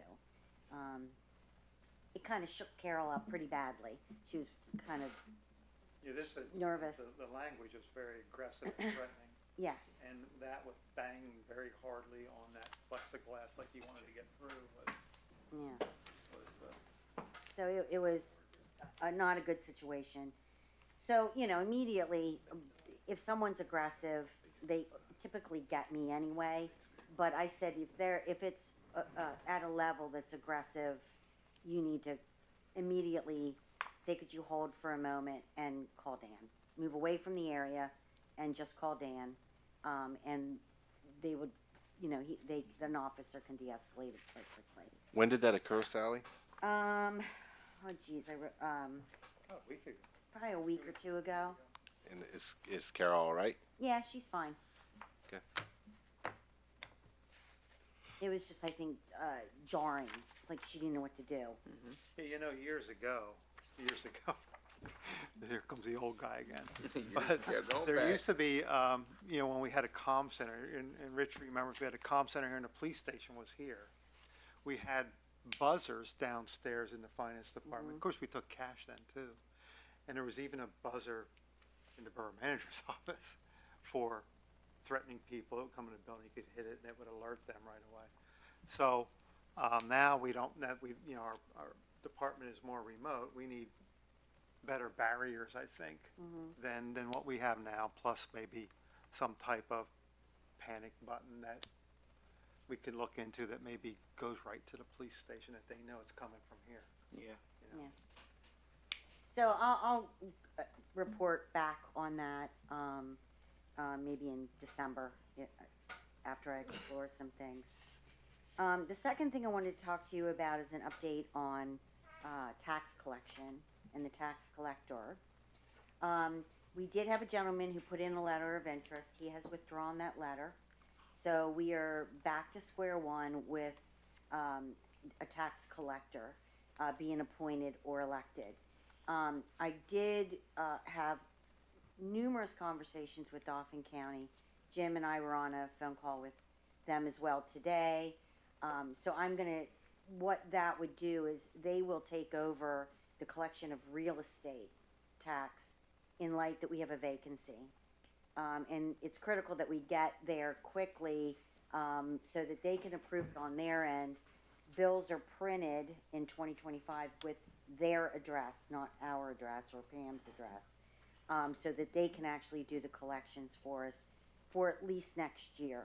Where we go from there on the real estate is a bigger discussion that I'll have with Jim and Ken and come back to council with. As far as occupational and per capita, we do have some options. If we would get a tax collector, they could continue to do those. I would have to have somebody on board in the first quarter of next year.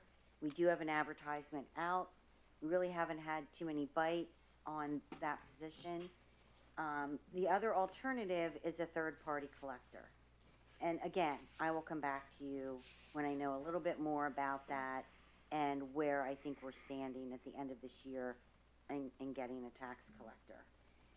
So for the next meeting, what I'm actually asking for from council is to approve a resolution to execute an agreement with Dauphin County to collect the real estate taxes for 2025. Yeah, I literally prepared the resolution before I came here tonight. Okay. It's not all typed, I dictated it, just to tell you how, talk about old-timey stuff, but, my secretary will do it tomorrow. There's a special set of rules for what the resolution has to have in it. And it's, in terms of the law here, we have real estate taxes, annual real estate taxes, and then we have a whole bunch of other kinds of taxes, per capita, you know, even the realty transfer tax. It's kind of funny. Our annual real estate taxes, though, are on one set of laws, and everything else is under another. The stuff that's under another, we have a incredible amount of power and latitude to delegate that out to third parties. So you hear these companies like Keystone or, you know, whatever, and we can set them up to collect those, they're under something called the Local Tax Enabling Act. The real estate taxes are trickier. So there's not a big exception under state law saying you can just give them to somebody else. It's under the borough code, theoretically it has to be the elected tax collector. When there's a vacancy, as we're gonna have January 1, in that unique instance, it gives us a special power for a temporary period of time, and it's fairly long, to delegate it to the county treasurer. The county also has to pass a resolution, which I think was news to them today, to accept that. We have the agreement. The agreement looks good. We've talked through it, and that would do that it's actually 2025 and I think to the third Monday or something. Third week of January. Yeah, third week of January. There is not a straightforward legal right of a municipality to simply delegate the real estate taxes to the county, although the county is sort of trying to have that put together, and and it seems like it's doable. You'd have to have your elected tax collector at the next election would have to be willing to deputize them and, you know, hand it off to them. So if you do this resolution where they start for this coming year, Yes. and then you find a tax collector, They would not collect the real estate taxes. For 2025. Yeah. right, but then, we talked about a third party. So if you engage a third party, but then halfway through the year someone says they'll be the tax collector, do you have to pay the tax collector the normal amount? No, so if and that's kind of, in our agreement, we're actually, as a borough, since they're gonna do all the work, waiving the right to get paid to do that collection. And if they were doing a delegation from an elected tax collector, and the only reason you'd have, you know, really in that you know, you'd be delegating that, you'd have to do that to delegate the real estate. So then what if the tax collector comes in halfway through next year, they're not being paid or what? They're not being paid and they're not gonna be able to, because this law does allow us to, for that period of time. It actually Who's goes, gonna get tax collector? yeah, We so, pay for occupational taxes. Yeah, I think we're, if we don't have a tax collector next year, we could hire real Keystone. estate is gonna have to go to Dauphin County Yeah. because borough employees cannot collect real estate tax. So even if they said, come into the borough to pay, we can't accept it. Yeah, it's because not legal. No, I guess Okay, what I'm getting but at. wait, Yeah. but then in July, even before April and May time period, we're talking about issuing occupational and per capita. We're preparing that mailing of those taxes to be done in early July. We don't have a tax collector at that point. We're going to have to do a third party, whether that's for 1 year or, Okay. but 2025 is right now kind of precarious for us because we don't have either. So if we can resolve the Dauphin County and get our options in line for occupational and per capita, if April rolls around, and we don't have a viable tax collector, we're going to have to contract with somebody. And what I'm saying is that process is very straightforward and empowered, so we can do that pretty quickly. This was a weird one, you know, that, and I know Sally was really concerned about the timing here, because just getting all the stuff up and running for the real estate tax bills to go out in early, was it February? I guess they're already February out. 1st. So, you know, there's some ramping up and Go ahead. So our current tax collector, to give you some perspective, I think where you might be going, gets paid by the county now to collect real estate tax. It's paid by the borough to collect the other tax. Mhm. So if we were to get somebody in the next month on board, and we've already signed a deal with the county for real estate, this person would be just paid to collect the occupational privilege tax Yeah. by us. By us. By us.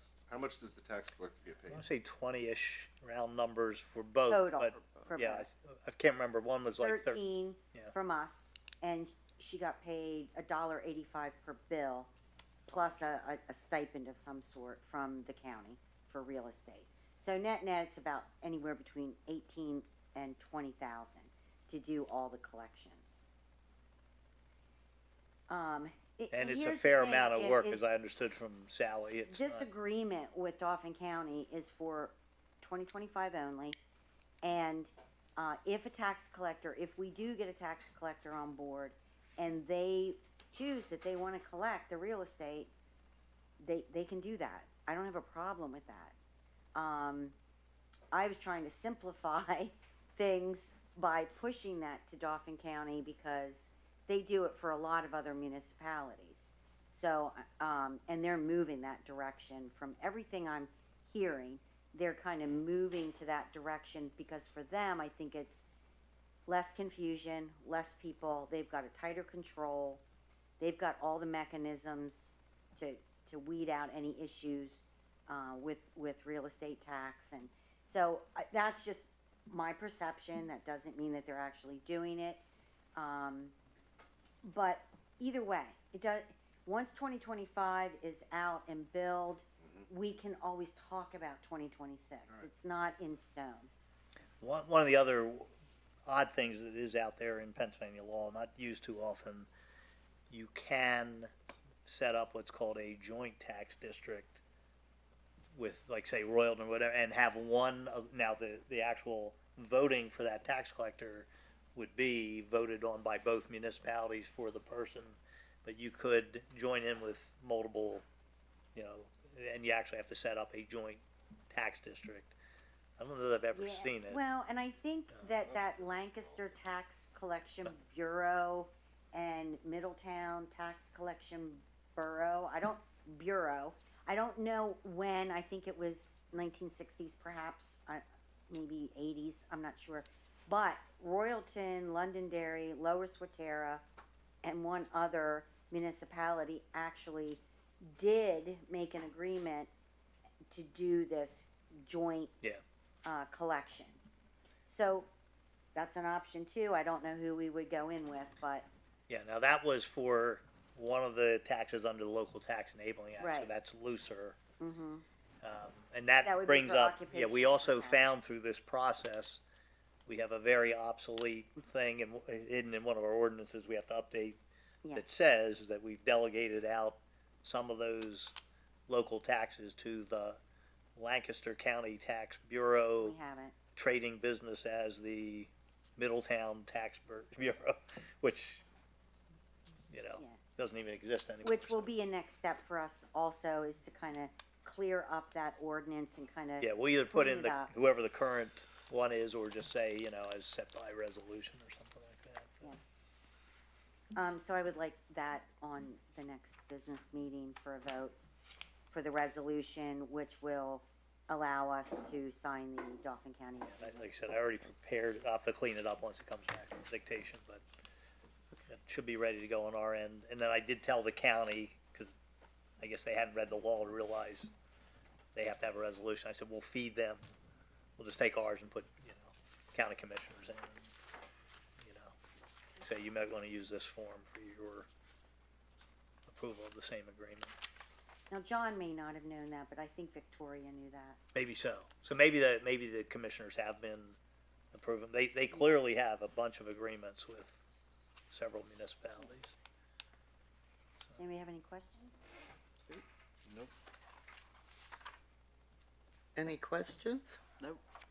Great, thank you. Thanks, Sally. Number 10 is the fire department. Okay, no one's here. Number 11, the highway department. Good evening, everyone. Good evening. Are we ready for Thanksgiving? I'm ready. I'm always hungry for turkey. Okay. Couple of things on there. I believe Grace had printed out the color renderings for you folks. The selection of the colors will dictate the schedule of the project at this point. There's a 14-week lead time for the equipment, so once we determine our color selections, then we can move forward and they can go ahead and get the equipment. They're not going to, because of the temperature, and 14 weeks will get us into just about March at this point. They're gonna leave the playground alone all winter until they get the equipment in, and then they're gonna start. They don't wanna start and then have it torn up halfway, and so they're gonna hold off. So, hopefully we have a nice March, and when the equipment comes in, they can start to knock it out. I had her do 2 renderings. One of them was the colors that the group had proposed and was kicked around at the last council meeting. Bunch of various colors, blues, some reds, some different things on there. And then I had them do one also, which was more of the natural type tones that had been talked about, as well as a comparison. The representative, excuse me, for the play equipment, the darker the colors, the faster they will fade. You can see that on some of our, about the only one that we really have left is Fry. You can really see how the sliding board fades. That's just, however council decides to go, that is one thing that the lighter colors will hide the fading. They'll still fade, but it'll hide it better.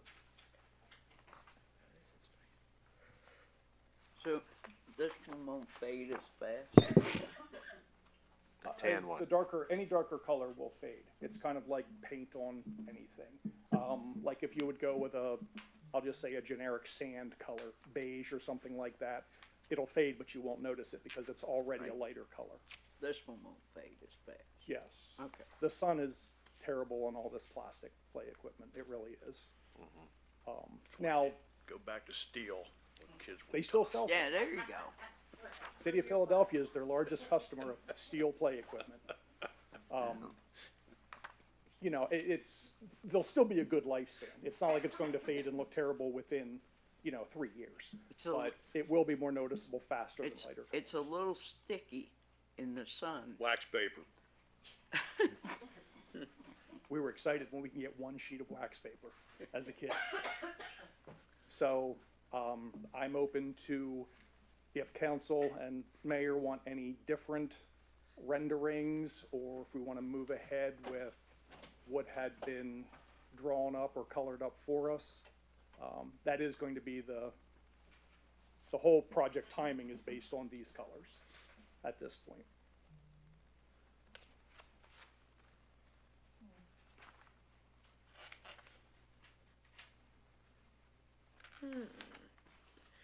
If This you- rendering shows 4 regular swings, we're gonna have, Yes, okay, just making sure. yes. Are we gonna have an ADA swing? Yes.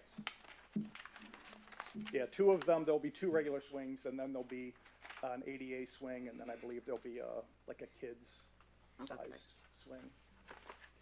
The smaller infant one. Okay. I mean, it doesn't necessarily have to be critical tonight, but like I said, this is driving the end date of the project. I like them both. I don't know. Flip a coin for it. I like the red though. You like the gray? I like I mean, red. I like the red. You like the red. It Yeah. pops more. Yeah, it does. Ellen's talking to you. Oh, I'm sorry, yes, ma'am. I know it's hard to, so on the topic of fading, that would just be the 2 slides. If we change the colors out, then the fading issue fades, because we might have changed red to say sand. Yes, because I think the reds are the main plastic portions, they're the slides themselves, and that's a big piece of it, yes, Yeah, so those are the 2 problem areas, those 2 slides. Right. yes. Well, yeah, I don't know, did they say anything about these canopies too? I know my Yeah. experience with canopies, they fade pretty fast too, the dark colors. So these are exactly the same, other than whatever's plastic on the one is in red, it's just tan on the other one. Yeah, Right. yeah. Mm-hmm. The same playground. Okay. It's just that the sand. Oh, and the stairs are brown in the other one, okay. Yeah, there's a couple, the biggest noticeable thing would be the slides. They're very eye-catching. But yes, I believe you're right, Ken, we will, at some point, the sunshades will need replaced, because they'll take a pretty good beating from the sun as well. If they fade, it's not as noticeable, because it's up top, Is there any trees gonna be planted over there? yes. So you Yeah, might, there'll be trees along, there'll be a couple trees along South Catherine here, and I think there's one kind of tucked over in that Be corner. shade trees yet. Yeah, When it first goes in, it'll be small. no, I know, I'm just thinking, Eventually. long term, you have a canopy over the playground equipment and you'll have some trees around, so Yeah. maybe it cuts down on the sun a little bit. yeah, the trees will be a similar size to like what they put out at Oak Hills, Yeah. that Okay. size, probably be about 8 or 9 feet tall. Go by there every day, and I'm trying to think, what is Oak Hills? What color are their slides? Yellow. Yellow. Yeah, I think that one was still a lot of the blue and yellow Yes. theming for there as well. Matt, if we change the colors of the plastic to sand, so we don't have fading, it still would be nice to have some color that popped in this playground Sure. area. What the color is now the metal stairs that go through the playground? At which playground? On the The renderings you overview. have? I think, Equipment, the playground equipment? It was brown, right? thank you. On the rendering that council had talked about, they're gray. And on the other one that I had asked them to do, it was kind of like a chocolate brown. It was a darker brown shade. That looks good. Yeah, it does. I kinda like that brown better than the gray. Yeah. Yeah, I don't care. Hey. I'm going back and forth. I don't have your charts in front of me to recall what color options there were for metal. If we, The hunter green on the one with the sand and the brown steps. And then on the one with the red slide, that's hunter green as well, only with gray steps. yeah, I meant our choices, if we change the color of I was the thinking of, metal steps, to something that was, you know, we chose the red so it kind of popped, it had a little life to it. If red would fade and metal doesn't, I was just wondering I don't think, if an option would be to introduce some brighter color on the metal steps, other than chocolate brown or gray. I don't have their, color palette in front of me, but there were Yeah. numerous colors that could be chosen for the metal parts, for the powder coated. Mm-hmm.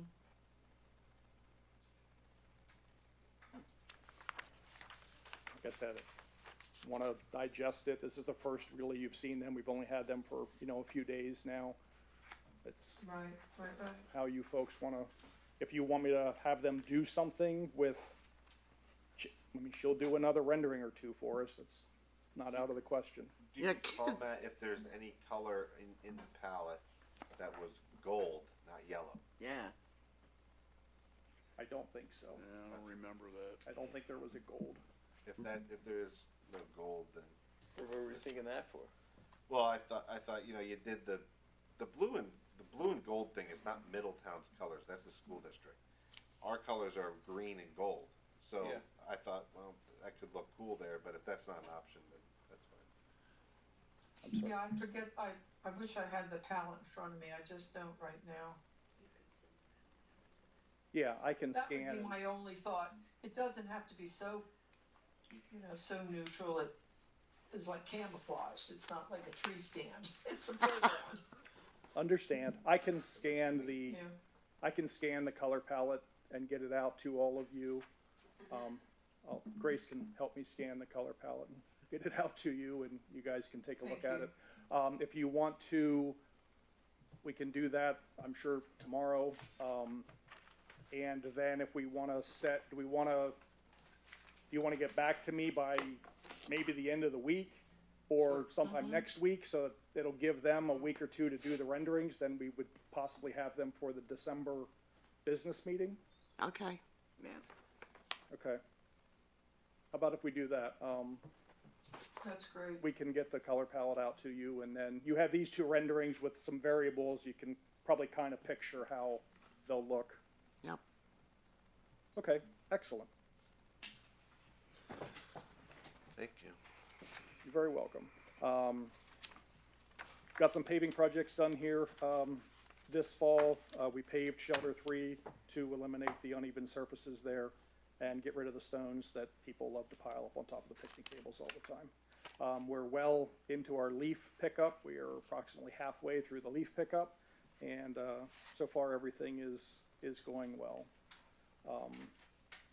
The main pavilion doors will be delayed, unfortunately, into January. The materials had an extended lead time. We were hoping to get that in under 2024, but that will be pushed until, I'm assuming probably closer to the end of January until they get everything, and they're hoping for the mid-January. The banner arms have been ordered through Dolphin Electric with a lead time of 5 to 7 weeks. Everyone has heat in the building now. We replaced 2 RTUs, HVAC systems, and did a significant amount of warranty work on the one that served the ladies downstairs. They were very patient during these cold snaps to have their heat repaired. It was a warranty issue, so that one wasn't quite as bad. The HRG has been authorized to go forward with the LSA grant application for the Riverfront Trail. So we'll work with them to make sure that that's ready to go.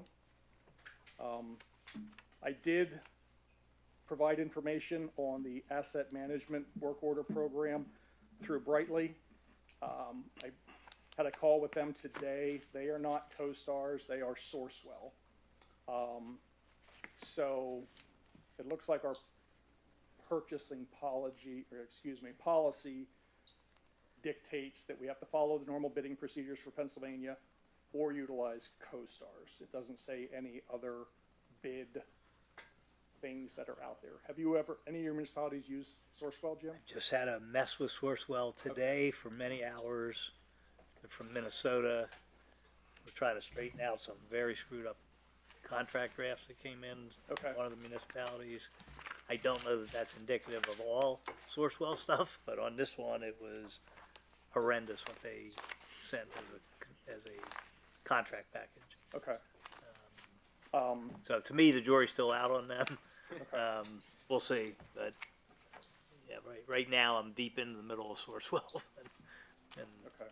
their legal department and everything. I can reach out to I can go through the COG and see if anyone has used Sourcewell. They have a lot of different things on there.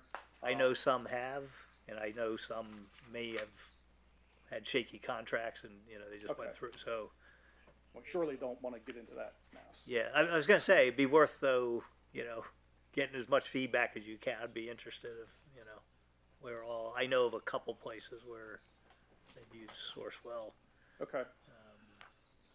And I, don't really wanna go back and look at some of the contracts that may have been there, but, Okay. Okay. Yeah, I'll look into that, and then, since they're not co-stars, we may have to go a different, direction on that.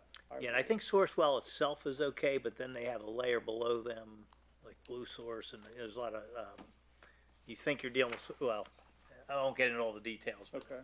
they're a, cooperative purchasing agency certified by the state of Minnesota to the, quasi-governmental entity, but,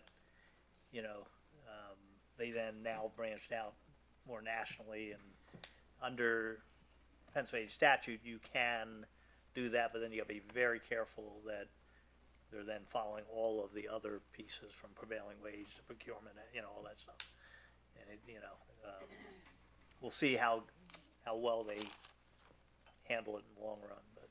Okay. I will do some more research on that, and I will have an update for council. A couple folks had mentioned or noticed that M&H had cut some brush down at Hoffer Park up in the northeast corner by their railroad tracks there. There's a drainage way there, and in talking with the M&H folks, they were led to believe by Wendell that that was part of their property and part of their maintenance responsibility. Is So, it? Do we know that?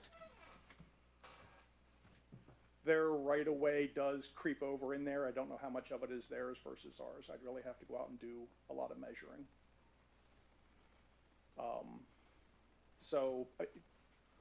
From a maintenance standpoint, cutting the trees actually should be done because it's a dry laid stone area, and the roots and the trees as they grow will start to push all the rocks out. And that would be a very difficult area to reconstruct and try to maintain that drainage way. So does belong to the railroad then? Part of it. Yes, I believe that they're, because of their right-of-way going over.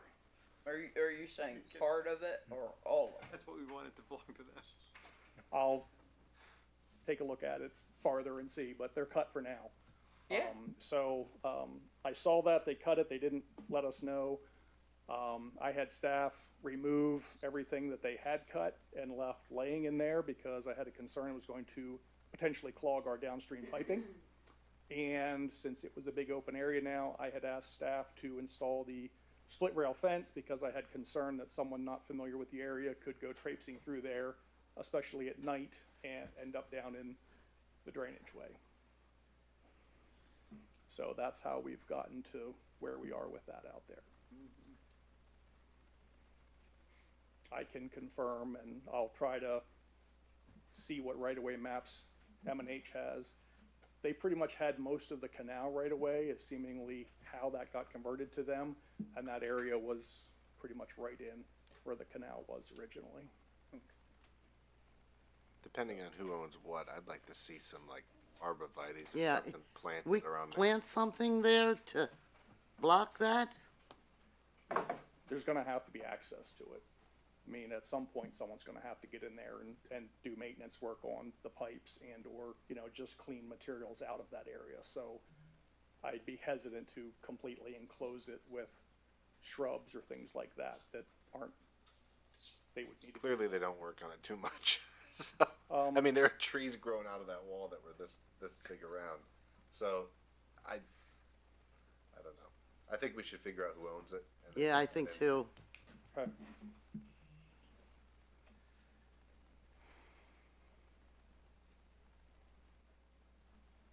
Can't we leave an access for it and From the park side, you might actually be able to do that. You know where that cat thing is. It's, yeah, there's. I think it's probably the about cat 30 or feeding 40 thing feet down wide.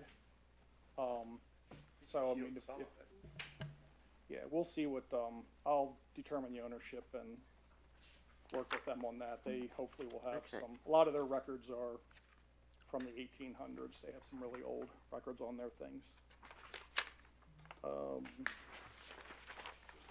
One other thing is an action item. I've never had this come up since I've been here working with these. I don't know if it has come up in the past.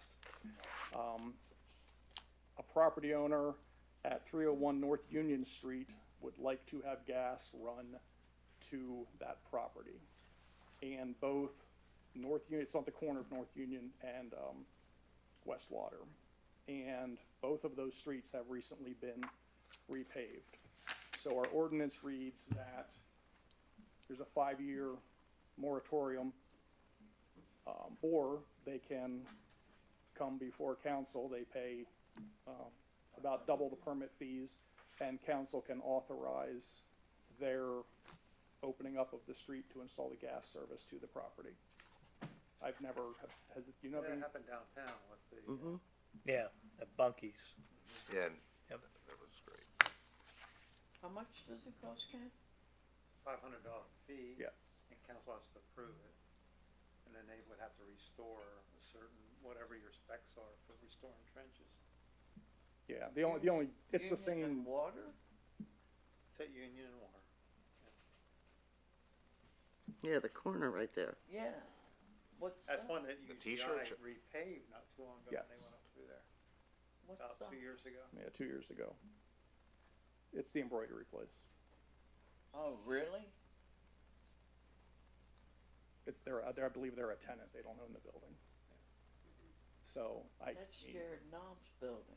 Can we just, can we say which street gets cut? Sure, you can add conditions to it, you can, I would prefer Water Street, if something. Oh, had to get absolutely, cut. because otherwise you're gonna have that big gas meter sticking right out there on Union Street.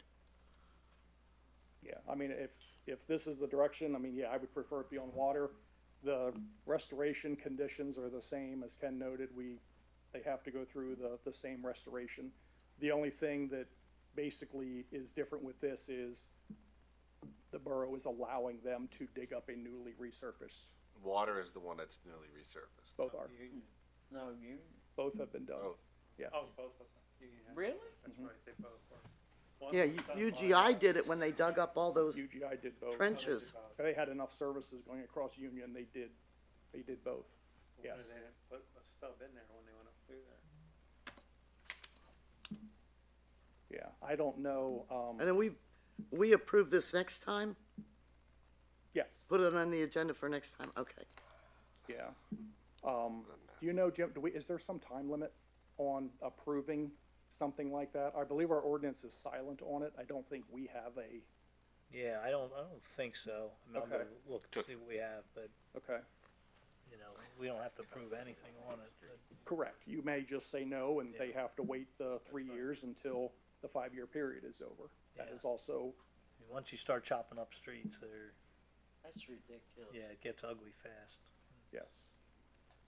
So, okay, And there's no, from wherever they are, they just, something weird happened in Londonderry Township where they actually were able to come in and bore under, instead of having to open up 230 or something. It was like some special, yeah, almost like you see Verizon, Yeah. and it was for a sewer pipe. I don't know if there's any kind of horizontal approach to it or anything. gas, I believe, has Probably to not. go out. They have I to would- expose the main, and the main is on Yeah. that side for both buildings. Okay. So they'd be digging to get to the main anyway, Yeah, to okay. do their service stub off and about. Yeah, I was gonna say, it's not like there's a big yard or something. Right. You could approach it from, Yes. So, if we can add that, if you would like that added to the agenda, you will have some time to ponder that. If you have any questions, let me know. And, I will fill you in on that. One other thing, the UGI permit is attached for your info as well. As most of you are probably aware, there was, I believe, water line work done on North Union Street in Lower Swadera Township, over the summer. I'm pretty sure it was water. The borough line covers roughly half of North Union Street, and it goes up that direction, a few hundred feet. Lower Swadera has approached me regarding, they repaved everything. Lower Swadera has approached me if we would be willing to help offset the cost of the paving that they did. I haven't gotten the pricing yet. They're still working on it. I asked the Public Works Director again today, and he said he's hoping to have it to me by Wednesday, tomorrow evening. Where was this? North Union, north of where it splits at the high school. Isn't that the township, though? Yeah. One side's ours, one side's theirs. Yeah, it runs up there a couple hundred So feet. here's the interesting thing about this. I was contacted by the township manager some months ago, beginning of summer maybe, explaining the project, and, you know, you own about 150 feet of lane on that side up to there where that water tank is, starting at, and they're gonna do that whole North Union Street from the bend out to, would you pay for that? Do you have money that you can contribute toward that? That small piece. And I immediately thought, why would he even be asking us for that small piece? You know, if they're doing it, we're not digging there, they're putting new water line in for that development out there, Veolia. And, I said, well, I'll send it to Matt and ask him, do you have any, money, or you talk to them, and he must have said, well, what would it cost? And we never heard anything back from him. Right. Until, like, here we are 3 months later, it's done. 'Cause it, you know, 2 months ago or a month ago I saw it was done, though I guess they did come the whole way out. I thought they were gonna stop short, 'cause they didn't dig in that lane, they dug in the other lane. And I think they're gonna overlay the whole thing, but they did.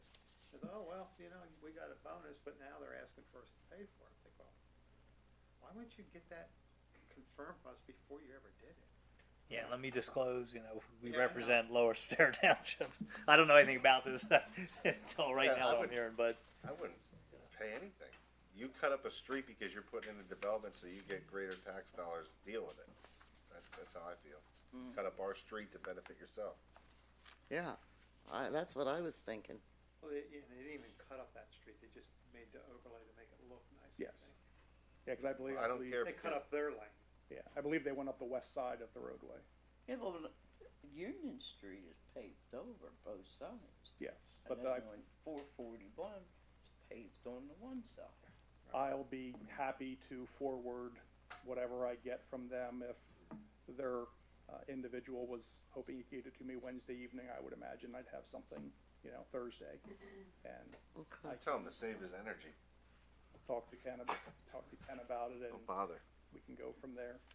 But yeah, that's my feelings on it. I'm sure it is nice for them, but they didn't involve us at the get-go with any money, so it's kind of an odd request. I wouldn't even tell him to go through the effort of getting a number. I just say bye, bye, bye. Yeah. Apparently, they're still working on their budget, so thank you for having our budget way approved before this time of the year. They're still going over some things with their budget, apparently. Yeah. Yes. Yeah, I don't know how it'll all shake out in the end, so. When we go out there and dig for water line, we'll tell Suez to pay both sides. Yeah. They go out that way for the tank. I did reach out to the resident over on Hoffer, Pat, and I'm meeting with him on Monday. He's available Monday. Okay. So we talked a little bit on the phone today about the storm sewer in the backyards there, and I'll meet with him and we'll go over the specifics there Okay, on that. appreciate it. The tree has been installed. Does it have a name this year? I didn't get its name. Yes, and I had that on my notes that, you know, to thank the Public Works team, the electric department, and Dan, everybody that was involved. Doug Shope, who who came through again, to transport it. They did an excellent job. It was cut up in one day. They already have the star and a third of the tree decorated, so they're getting very, very proficient at doing it, so. The tree owner was very excited that it would have a good hurrah. Yeah. So she's very excited. She said her husband would be smiling down, Yes. seeing the tree decorated, so. What's the tree's name this year? Hayward. What the devil? Nice name. Every year it's an obscure name from a Christmas movie, so that I'm trying to make it difficult for people to guess it. Why don't you call it Ebenezer? Well, that's too easy. Okay, whatever. But Pat Souders is the person who donated it, and it is a very nice story. It Her is. husband was in this service in the Air Force. They're both born and raised in Middletown, graduated Middletown, had ties to Middletown, bought that house, and he passed away. I guess it was, I forget what year she told me, but he's been gone some time. But this is the second tree he ever planted in his life. The first one was the same exact pine tree, and after it started to get a little big in their yard at a previous home, they cut it down and used it as a Christmas tree. So then they planted this tree for their grandchildren, grandchildren, and great-grandchild. And he's gone now, but she had offered it to us, and it's kind of a neat, everything comes full circle. His second tree will now be cut down and used as a Christmas tree. So it's a nod to him and his tie to the town, and it makes her very happy. That's very So, nice. and she tried to offer it last year, but we already had the tree last year, so the fact that it was still there was nice. And it was- Go ahead. It was coming down anyway, for the record, Grace, if you could put that in there so we don't get beat up every year. These are trees that are coming down anyway because they impede a electric service line, cable, they block the ingress and egress of the driveway for sight. This is growing into her arborvitae hedge that she wants. So it was coming down anyway, and it was free. It was a neat story. She said between her husband and her sons, they had, I think, slightly over 100 years of military service That's right. between the three of them. Very, very patriotic family. Good. Anyone have any questions for me? Nope. All right, thank you. Thanks. Thank you. Item number 12 is Mara, and the Mara meeting was canceled for this week, so don't know when the next one's gonna be. I just wanna know when spin classes start. Number 13, police report. Good evening. So we are currently still in the background phase of the hiring process. There's 3 applicants. I should have that done by the end of the week. I'm requesting that we put the hiring of a police officer on the agenda for your next meeting. I will have a name before you vote.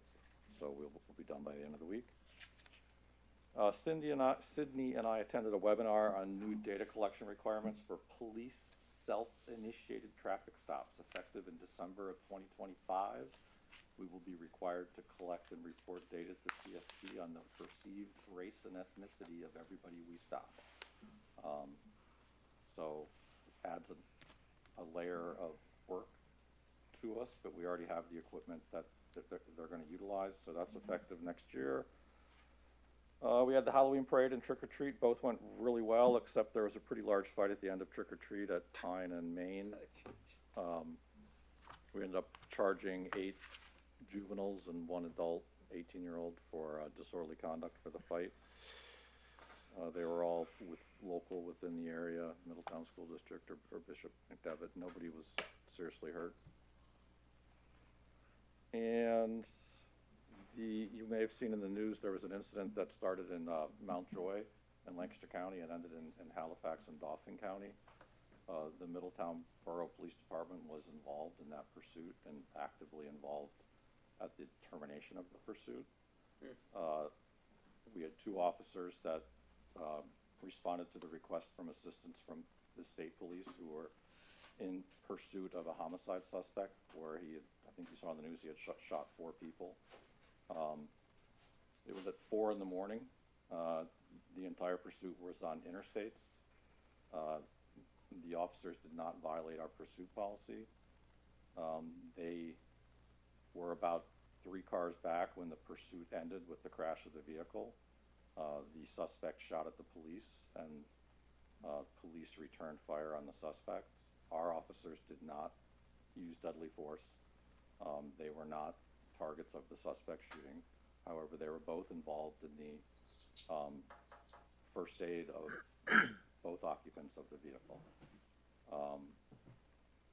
They participated in a state police investigation and a debrief that day. And Wednesday of last week, we had a critical incident stress or debrief occur at the police department with the officers involved, a member of the Dauphin County Peer Support Team, and a member of the EAP services we employ. So, some pretty serious stuff. Both officers are good, and they did a great job. So, I just wanted to let everybody know that, again, it's not an issue of if, it's an issue of when, and we were a part of it. So Suspects didn't survive, correct? Really? the operator of the vehicle is deceased, correct? So, again, it's not to bring the room down a little bit there, but I know you saw it in the news. I just wanted to let you know we were a part of it. Anyway, any other questions on anything else I have on the list? Any questions? Can you go check out the truck over by me? The truck? Yeah, it's got chocks behind the wheel. Okay. Yeah. Okay. Alright. Yep. I think we could all say that we appreciate what they did, and that Yep. they, even though they're in a high-speed pursuit, they followed the rules and Yep. complied with the department's orders. Yeah, pursuit policies are primarily, you outweigh the risk to the public of the pursuit based on not apprehending the suspect or not apprehending the subject. And in this particular case, it's an ongoing homicide incident. The entire pursuit was on the interstate. It was 4 in the morning. So the risk to the public was limited, and the gain of catching him was pretty serious. So there was one point you may have seen on the news where he was in oncoming traffic on the other side of the interstate. The pursuit trailed him on the right side, on the correct side of the interstate, so nobody was following him through the actual wrong way. Yeah. But yeah, they did a great job. Yeah, Dan, serious stuff. when we talked about that, they were doing okay, and then from the peer support, they were doing okay. All right, just let them know that we And all. the peer support group does, they do a counseling session, but they also look for Right. signs or signals based on their training, and they do follow-up conversations that are less formal. So Right. they'll get a visit, like the peer guy will stop by, he'll give me a call, hey, when's Officer so-and-so working next? And then he'll just stop up on station and say, hey, how you doing? What's going on? Please let them know that we all asked. Yep. Thank you. Tell them our prayers are with them. Thank you. Thanks, Dan. Thank you. Joint venture, Veolia. Grace, no one's here, if you can note that. No. And number 15 is council. Okay. In your packet, you'll find Act 131. All I'll say is, look at it, and we'll talk about it. Oh, Yeah. We'll talk about it in executive session. Two things I want to bring up. Please, there's no pressure here. I'm only asking if it's if you're willing, fine. If not, that's fine. Our ice sculptor has officially retired for major health issues. Okay. I'm going to make a couple calls this week to see if anyone's even available for the event. If not, we simply won't have one this year. But if I do find someone, council members in the past have assisted in donating their stipend toward the sculpture. So if you are interested in doing that, that's not pressure for now. You don't have to give me an answer now. But if you're interested in doing that, please let me know, and then perhaps we could still have somebody. The second issue was that Jenny, you and I touched base on it briefly.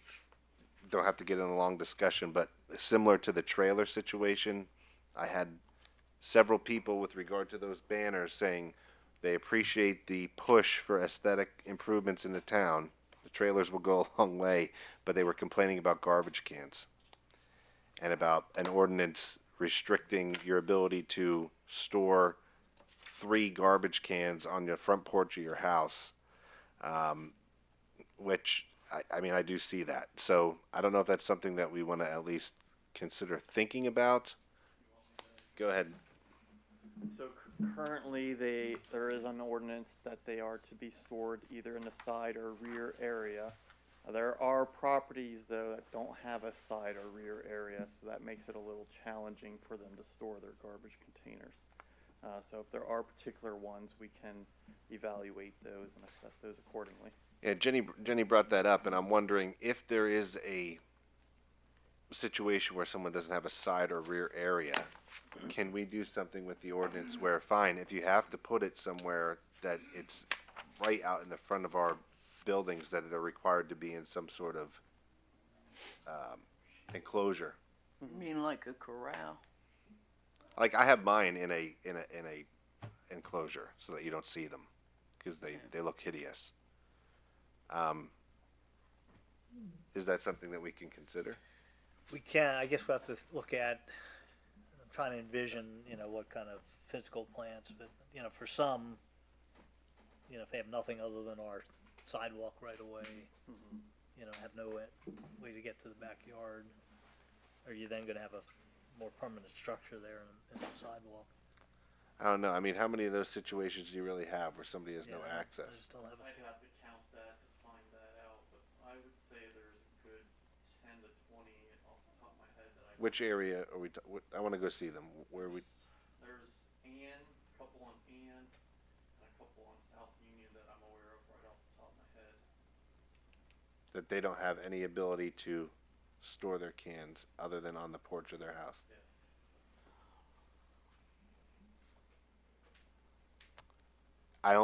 I'm not bringing this up. I'm bringing it up because the people wanted me to ask about it. So this is not something I thought of. It was in the comments to the stuff about the banners and aesthetics. It's a fair point, though. I know people that have access to their side and rear yards, and it's more easy to leave the can on the front porch, and that looks like hell. But, yeah, I guess that's a real issue if you don't have access, but maybe we could just think about that. Yeah, there are some places that even regulate, like you can't have them out more than X hours before the day. We have Oh, that. well, Oh, we do, okay. We have that, right, Jason? Oh, okay, 5 p.m. before and then after. oh, so they're so where are they putting them then? No, you're talking about they're Curbside. they're on the porch Curbside, empty. there's a time limit for curbside when Yeah. it's the day of their trash. Yeah. It's 5 p.m. the day before. Oh, 5 p.m.? Yeah, it's really hard to regulate that, especially if someone's Yeah, I put mine out like at work. 3 or something. o'clock or something. But it, Well, There's there we go. but if there's Oh, a wow. habitual circumstance, we definitely send them that reminder. Well, sometimes I put mine out at 3 o'clock. Well, maybe if anybody could think of a creative solution to any of that. I don't know. Okay. Anyone else? Yeah.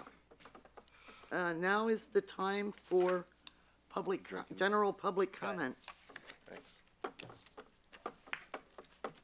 Seeing none, could I have a motion Maybe to adjourn? We will be going to executive session.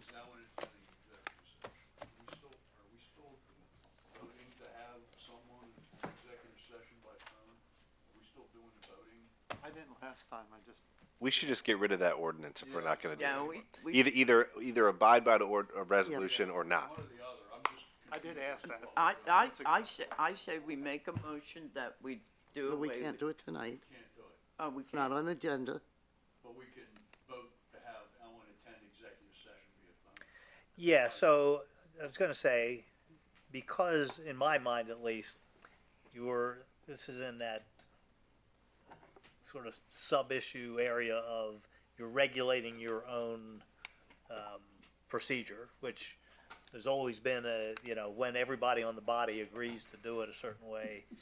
So I don't view that as a Sunshine Act big issue of we're taking an action.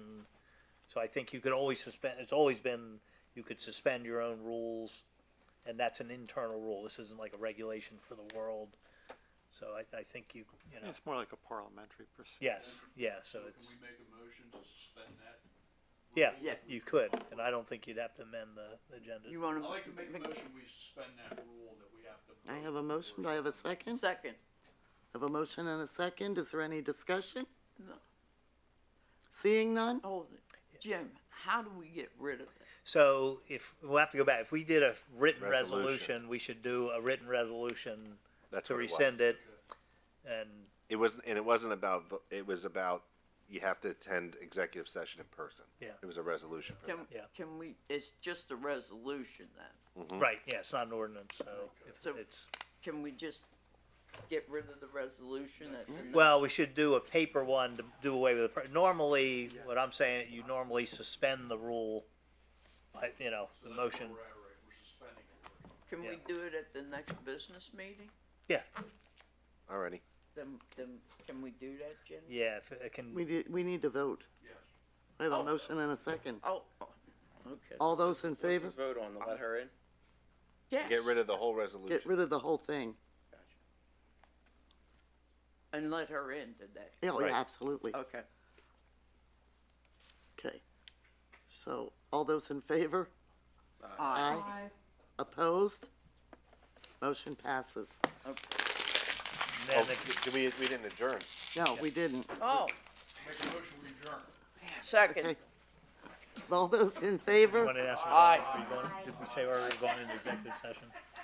Yeah, I did say Okay. that. That's right, I guess that's how the whole thing started. It is. Here, Ken. They can. You should have somebody find that resolution, so I'll refer to the number of it, you know.